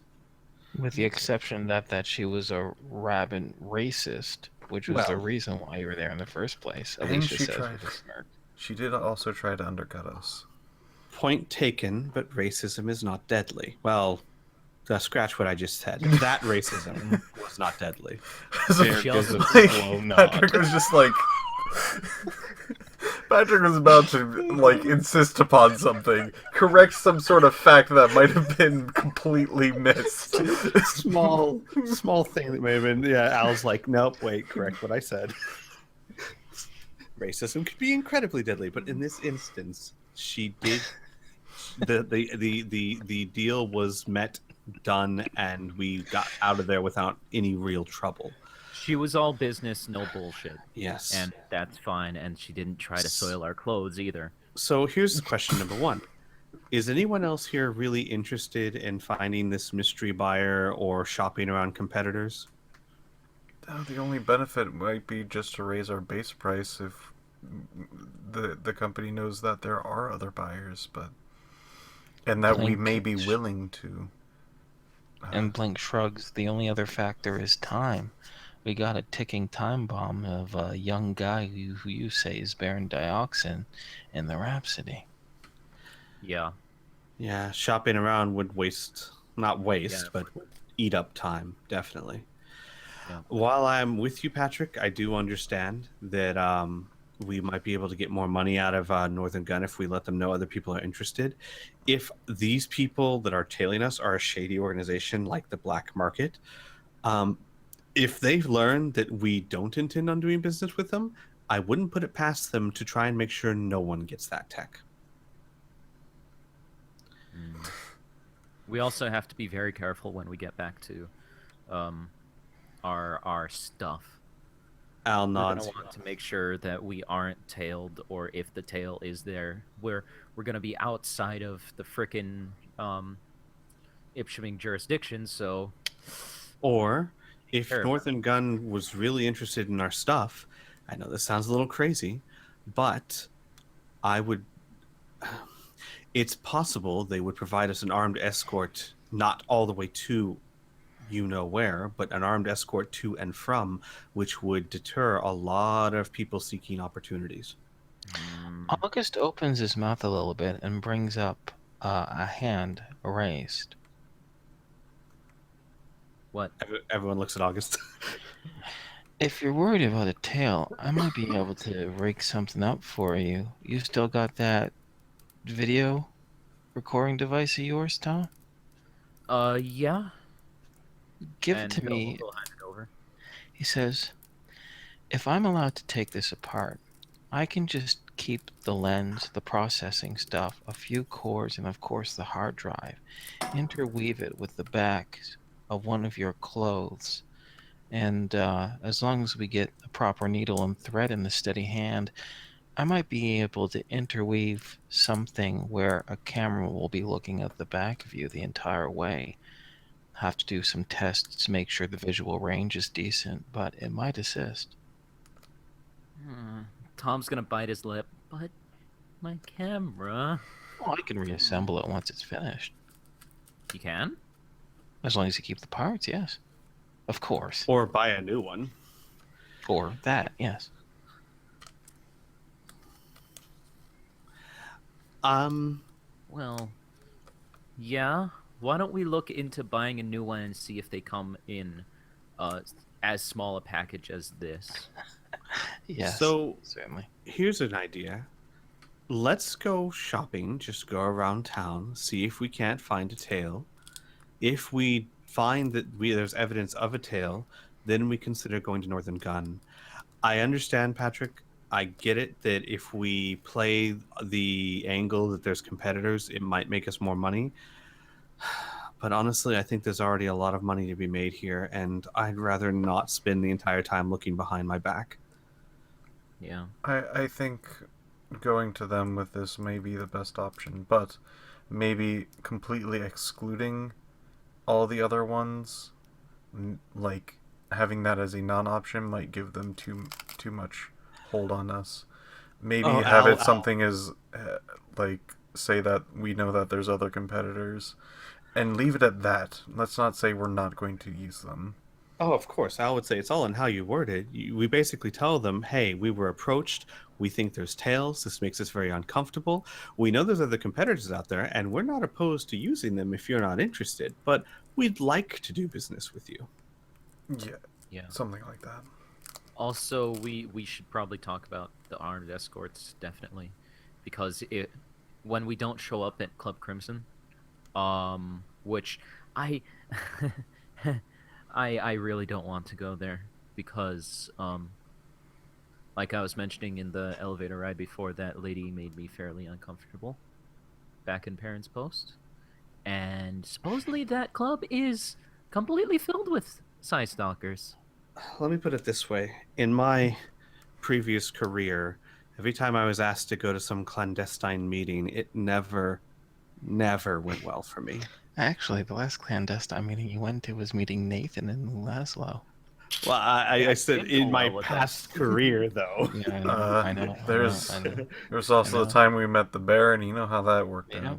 Yeah, Yeah. that's true. So Al would say, so do we just want to go approach him? I mean, we could just save the whole camera Let's thing. just And go approach them. I'm first fine off. with that. In fact, Yeah. the sooner we get, the less time the others will have to react. In fact, I bet you anything that's the last thing they'd ever expect us to do. Well, People like that expect everyone to be greedy. yeah. But we need to. I really want to make sure that we leave with at least an armed escort or have them meet us here. I wouldn't even be opposed to an armed escort going with us to a certain location, not the lake, but a certain location, and then meeting them there with the tech and getting escorted back. Because Northern Gun, if we make a deal with them, they'll have every interest in making sure that stuff makes it safely. Yeah. But that can be discussed later. I say we just go there and tell them exactly what happened and see if they're willing to do anything about it. Yeah, that sounds good to me. What about the rest of you guys? And Tom's gonna look at everybody. Oh, they're fine with that idea. Alicia, Bear, August, and Blink. You see Patrick's palm resting on his forehead, his eyes closed, with his eyes quite like squinted and shut. What's going on? Nothing. Patrick? He opens one eye to Al. Nothing. Okay. Al shrugs to Tom. I have no idea. He's not happy. I don't know. Let's do Okay. this. All right, so you guys want to head back to the Northern Gun? Yeah. All right. On your way down from your suites, you enter the elevator. The floor below you stops, and a woman in sunglasses and a ponytail comes in, gives you a little bit of a smile, and you descend down. You exit. Everyone roll me a D100.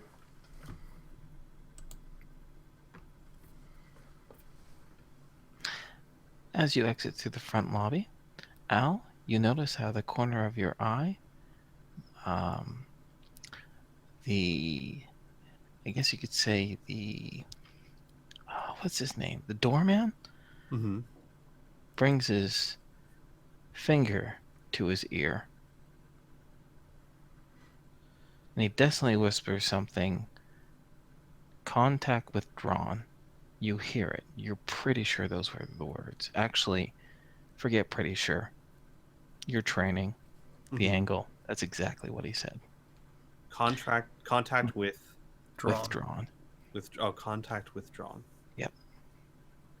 As you enter into the vehicles, make back towards the Northern Gun. Ask to see Mr. Reed Watts. And after only a period of 5 minutes, he's down to meet you in the lobby. He says, "Gentlemen, is there a problem?" Yes, apparently there is a problem. I don't know if it's with you, but obviously we've only just met a little while ago. But in the time that it's taken to get to the hotel and have a lunch, we've been approached by some third party trying to set up a meeting with us this evening with one of your competitors. Who they are, I'm unaware, and we're being tailed by 3 people at least. Oh my goodness. Well, please, let's not talk about this in the lobby. Why don't you step back into my office? Sure. Great. He'll escort you up to the office. He says, "This is distressing news. However, it is not unexpected, especially when it comes to potential new alien tech." You said you were approached by other competitors. Who else did you talk about this to? Who else did you approach? You, and only you. You were our first. We came to Northern Gun thinking it would be the best option. Though we understand you have competitors and we're not closed off to them, we figured we'd start here. We are supposedly supposed to meet some people at Club Crimson tonight. Well, all I can do is... Sorry, out of curiosity, would you guys, or do you guys want to tell them, like, the incident that happened in the restaurant? Yeah, I would tell them the whole thing. Okay. That's why Tom's in new clothes. Okay, and he furrows his brow and he says, "That is extremely distressing. I'm going to have to let loss prevention and our internal security know." However, all I can do is ask you, politely request you not to attend that meeting. There's no need to talk to any other competitor. We are all you need. We do things fairly and by the book. We do our proper research. We take our proper measurements of risk. And in the end, both us and our clients, or our clients and us, get exactly what we want. I'm going to be frank and ask this. I know that a lot of times companies can want to be sure that their clients don't leave before they've had a chance to discuss with them. Is there any chance at all your company was just trying to keep track of us? Everyone roll me a D100.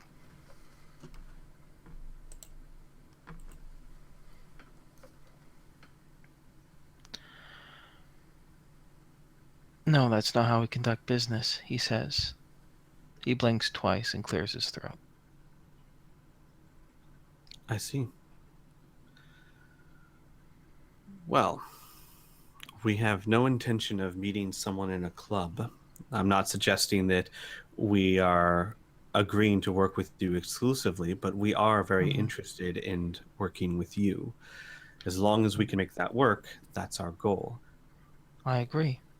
The important thing is this, he says, is that we're still feeling each other out. Yes? You want to make sure you can trust us, and we want to make sure we can trust you. We want to validate authenticity, right? And you want to validate our integrity. This is understandable. I suggest that we keep our meeting for 2 o'clock tomorrow so we can get a more hands-on demonstration on a sample of what you have, and then once again move on to some steps. Okay? I will tell you what we are doing, if it makes you feel better. We have your names, and we do have your faces from your security footage from up the front. We are running certain background checks just to make sure you don't have any sort of criminal behavior or associates of criminals within the kingdom of Ishpeming and perhaps the Fantastical Imperium. The kingdom of Ishpeming would definitely have a problem with this, as with the Northern Gun. Fantastical Imperium are dear allies. We share a lot of information, a lot of resources, yet we are still independent. If, however, you've run into any other trouble, even though we're made aware, it will not taint business. We just need to know who we're dealing with, their reputation, what their modus operandi are. If they're, for example, con artists or swindlers, or if they are genuine adventurers. We are doing background checks on you. We are trying to gather as much information on you through as many avenues as possible to ensure some safety. That's all. There's nothing wrong with that. But we wouldn't hound and harass you. Then I'm willing to trust you on that. Though I should also be completely open and forthright with you. We've already found several people tailing us. If you were if we ever were to find out that Northern Gun was tailing us without our knowledge, we would end any and all business negotiations immediately. But as you said, you haven't, I'm sure that we can trust your word. Certainly, definitely. Do you require any other assistance? Is there anything I can do to make things easier to lighten your mind? The only thing I want to caution is to keep things secret. If we are doing with a level of technology that we have here, it is important that as few ears hear this. Already, apparently, we have some sort of loose cog in the machine here in Northern Gun. We have no Unless intention. you're not being entirely forthcoming. No, I ask only this for your own interest. We have no intentions of talking to anyone else but you until you are ready to make an offer. And then, and only then, if your offer is unsatisfactory, would we consider talking to someone else. He gives a wide smile. The Northern Gun does not make unsatisfactory offers, I assure you. Then please, I'll increase, of course, the tab at the rooms. If there's anything you need, please let me know. Any place you want to go, any service that you need, any recommendation of places to go, things to visit. I might, perhaps, if I give the right calls upstairs, be able to arrange a tour of Vandermeer Castle. It's very exclusive. It's where the Kings lives, but the gardens are absolutely lovely, especially this time of year where everything is starting to bloom again. That would actually be fairly neat. Maybe in a couple of days, but we were thinking of possibly checking out the demonstration show that you guys have going on. His face lights up. Yes, exactly. I encourage that. I know, of course, I'm coming off biased, but we'll give you a very great idea of what kind of company that we are, how we treat our customers, and the talent of everyone behind the scenes. Yes, I would definitely recommend that. Okay. In fact, he says, hold up. I want to smooth things over with you. Once again, try to invoke a trust, a relationship. We're both feeling each other out, but, sorry, feeling each other out. Mm. I'm sorry. Oh my. Has negotiations just got more interesting? He says, if you wish to attend prototype conventions today, give me head back downstairs. Unfortunately, I won't be able to escort you, but give me a few minutes to make some calls. They tend to be pretty crowded, but I think I can give you VIP front row attendance at the new prototype displays. Would that be something of interest of you? I think it would very much be. Fantastic. Then let me make the arrangements. Jackie will give you the necessary passes, and you can enjoy the rest of your day, and we can put all this awful competitiveness behind this and face tomorrow full of potential and new opportunities. I need to know something out of character Sure. because I kind of blanked out a little bit. But did we bring up the idea of an escort? No, we haven't. We haven't. Should we? Doesn't seem like that seems to me like the thing they would have suggested. Yeah. And to be honest, I'm just concerned for if when we actually, miss this meeting, they might want to come after us because, they're the damn black market. You know what I mean? They're shifty people. We can, I suppose, it doesn't hurt to ask, I suppose. Yeah. would we need That's my only protection? concern. If you guys think that we don't need protection, then don't worry about it. I think we'll be fine with all our NPCs and stuff.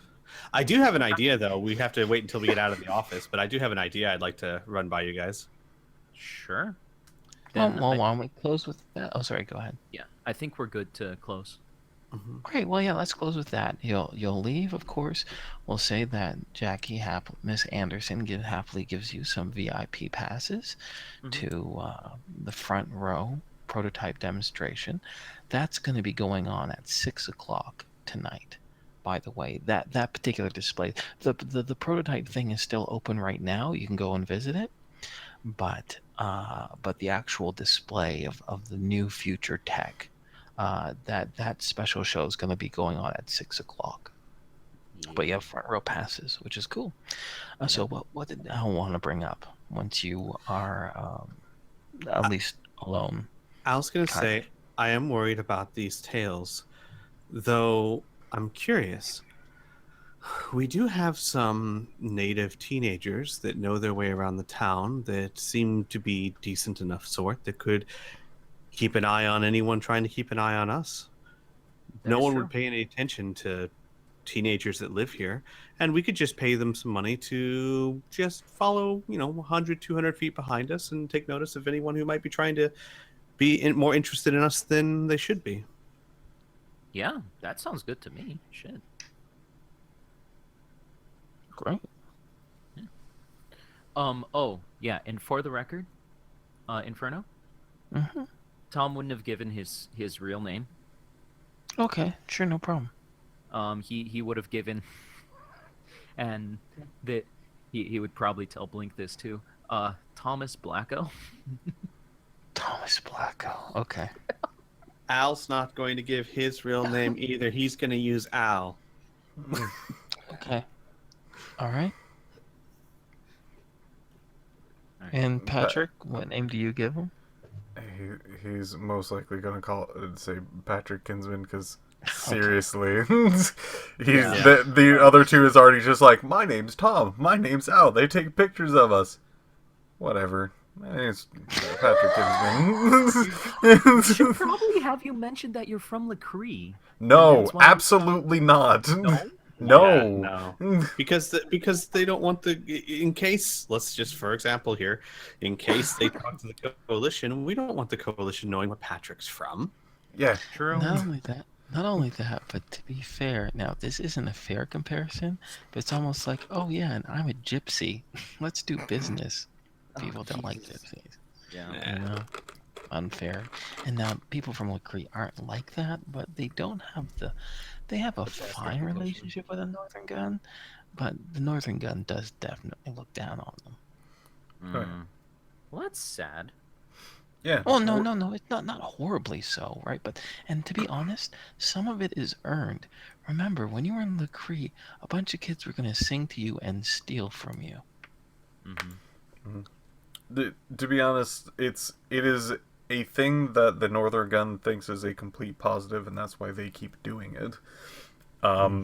They feel like they have the upper hand, especially to a group of people who are living in trash. Yeah. Scrap that Literally. they sell them. Yeah. There you go. All right. Cool. Yeah. Well, this is a great way to wrap things up. I think Sounds good. some fun little business intrigue by the sounds of it.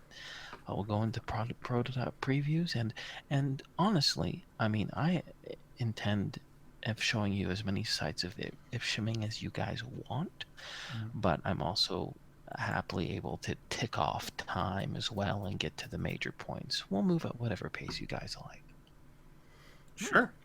That's I mean, like, I want to see all the sites, and honestly, if we have to, like, my only concern is the Baron. But if we have to be there for a certain amount of time, or if we've already decided to be there for a certain amount of time anyway, then I don't mind how fast or slow that time goes. So, Okay. Great.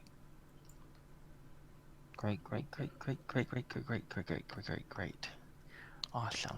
as Tony the Tiger says, Yes. So it's question. that. What would Blink's response to that be? To what? Like, oh hey, this was the name I gave them. Sorry, I couldn't think of anything else.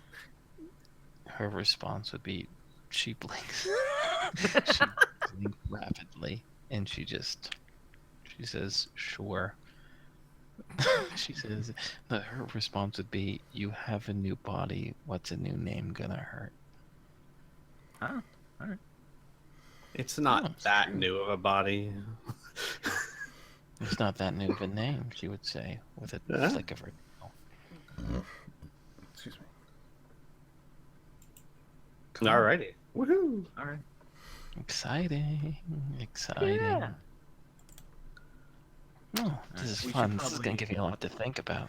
This is like Yeah. the first time, like for once, Al's like, I don't want intrigue. I just want to sell stuff and get. So stuff, get one, get out. Yeah. Get money, paid, get bitches.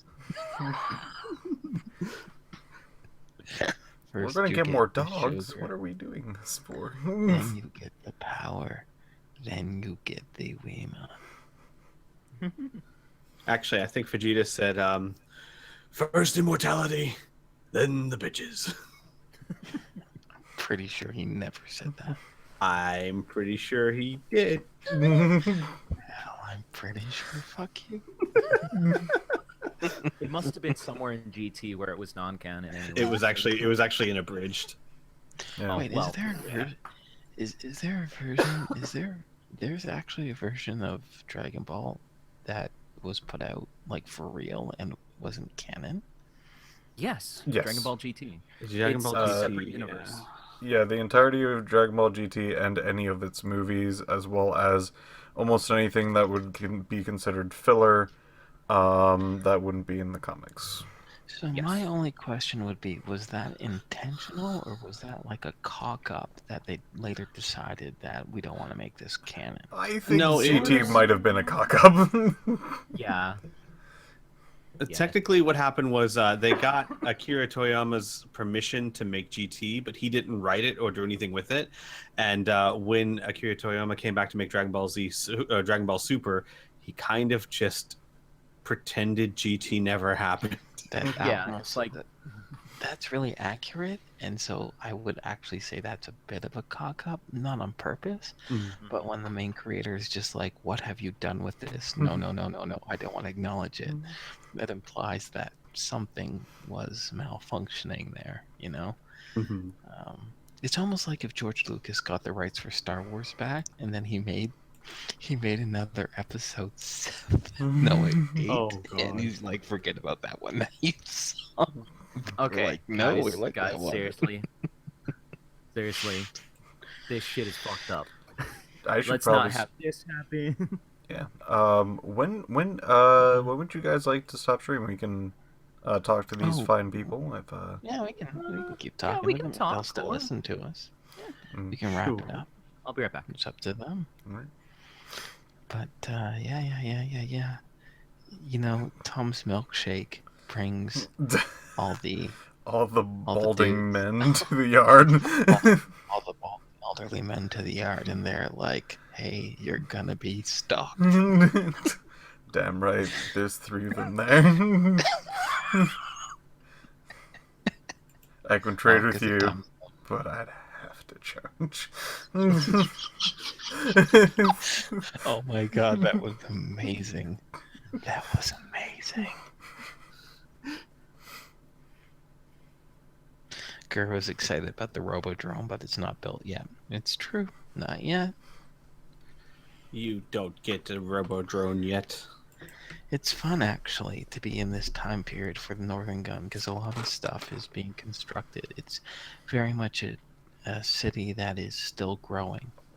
Think of, like, I don't know, China's economy, right? Mm-hmm. They're just roaring like crazy. Well, no, China's economy isn't doing so great now, but, you know, when it was like 3 years ago, Mm-hmm.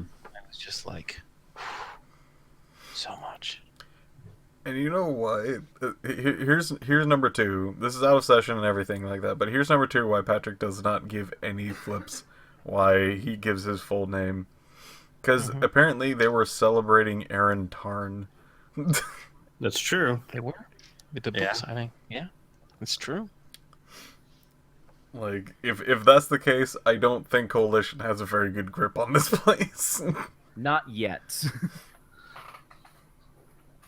Maybe not ever. Maybe not ever. Maybe. Maybe. Maybe the coalition will change their ways. Guys, we need to figure out a way to bomb the coalition embassy. What, now you'd actually be terrorists. Yeah. Now Al that has is no literally what interest in terrorists do. bombing. Yeah. Al has no interest in bombing innocent people. Thank you very much. Yeah. Dude. What if we just, like, TP'd the dude's throne? How about that? Tom has the most luck with the dude. Yes. TP Emperor Prozek's throne? Yeah. Okay. As Al said, good luck with that. No, what do you say? I'd like to see you try. Egg the palace. From orbit. God, I still think that was just that tone and the timing. I'd like That to was see them amazing. try. I'd like to see them try. Okay. Fuck. Look Okay, at this I guess. face. I mean, It's true, you know. That really warms my heart because it is a hard thing to get into space, and I'm glad you guys went through that ordeal and acknowledge it. yeah. It's, yeah. I've, way in the past, I was just like, they seem to be a big thorn in our side, and there was no way to actually just take them down as a giant freaking organization or whatnot. But now I'm just like, yeah, we need to get back at them. How we're going to do that? Freaking just go all the way into their throne room and throw some freaking toilet paper out of his throne? That'll teach him. That'd totally teach him. That'll teach him. They'd totally get him. Because at this point, he's like, I don't want to kill the freaking top dude. Who freaking cares? Who cares? Fuck you, dude. Al's, I don't know. Al would be very conflicted, but he's all for killing the corrupt coalition. But I mean, he is coalition technically. He grew up Exactly. there. He knows the what was it, Inferno? You said once that most of the group has only seen the teeth of the coalition, but Al's That's seen true. a lot more sides to it. Yeah, exactly. The coalition is an entire society, and I play them as a government, right? Mm. Now, certain governments can be skewed this way or that, right? But I just can't see an entire culture be evil. I mean, even in Nazi Germany, the general public wasn't like just friggin' evil. You know what I mean? Maybe they were a little bit ignorant, maybe purposefully, maybe not, right? But they weren't like No, people in Nazi Germany from 1935 to 1945 weren't like walking down the street and killing babies and kicking puppies and telling everyone to fuck off. You know, Hmm.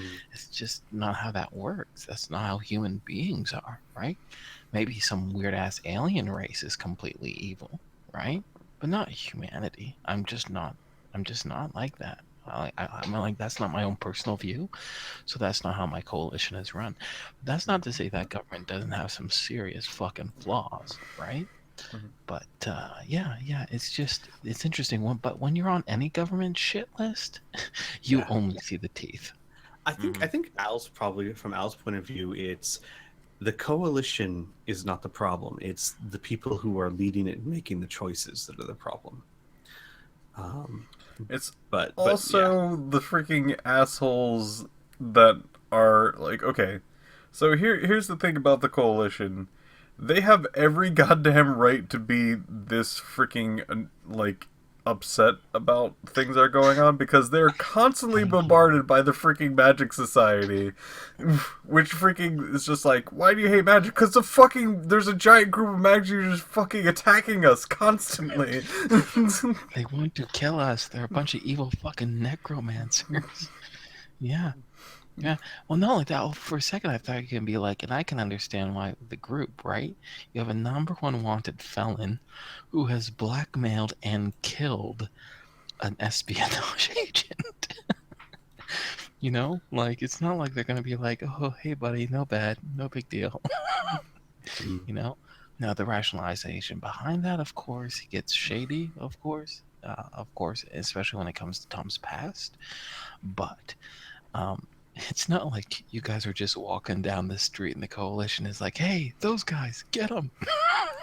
What Yeah. no, Everybody get them. Get on your sky cycles and get them. But yeah, I mean that was a big thing that came, when Al wanted to help the coalition soldiers that were injured because I mean, look, these are his people, and they're not the ones that forced him to do something. They're not the ones that destroyed Tom's town. They're just people.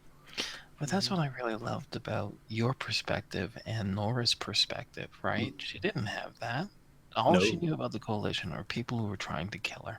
Yep. They're the enemy. Yep. Love it.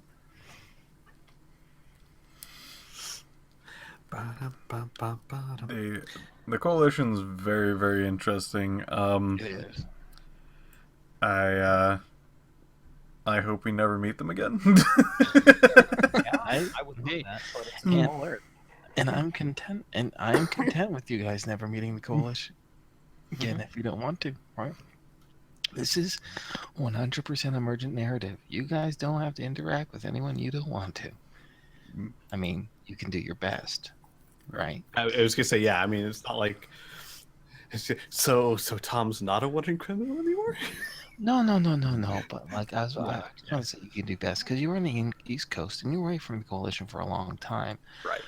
They did manage to find you, but that was maybe because Mila kept sending mail to Nathan. Like maybe there was a reason for that. Maybe if that didn't happen, you would never talk to the coalition when you were on the East Coast. You know, that and the saving of the soldiers' lives. But I mean, come on. That and Not Nathan gonna- breaking protocol to go after us because he's a bit obsessed. Just a little bit. He had a little bit of an Ahab moment, didn't he? He did. Yeah, he really did. Admiral And- Would that make you a dick? Hell. I also will say this. I'm not gonna go into it, even though I know Piph already knows this, but I'm keeping it a secret from you, Squee. And also the stream. Also Should the I- stream. should I- Right, we're still streaming. We are still streaming. Then I won't say shit. Oh my god, secrets are made and also told to you that there is a secret, but you're not allowed to hear it because it's a secret. Yeah, Take that, because- take it. No, you don't need to hear it. Secrets are much fun. Fine, Secrets fine. It's not for you. I'll just give a hint.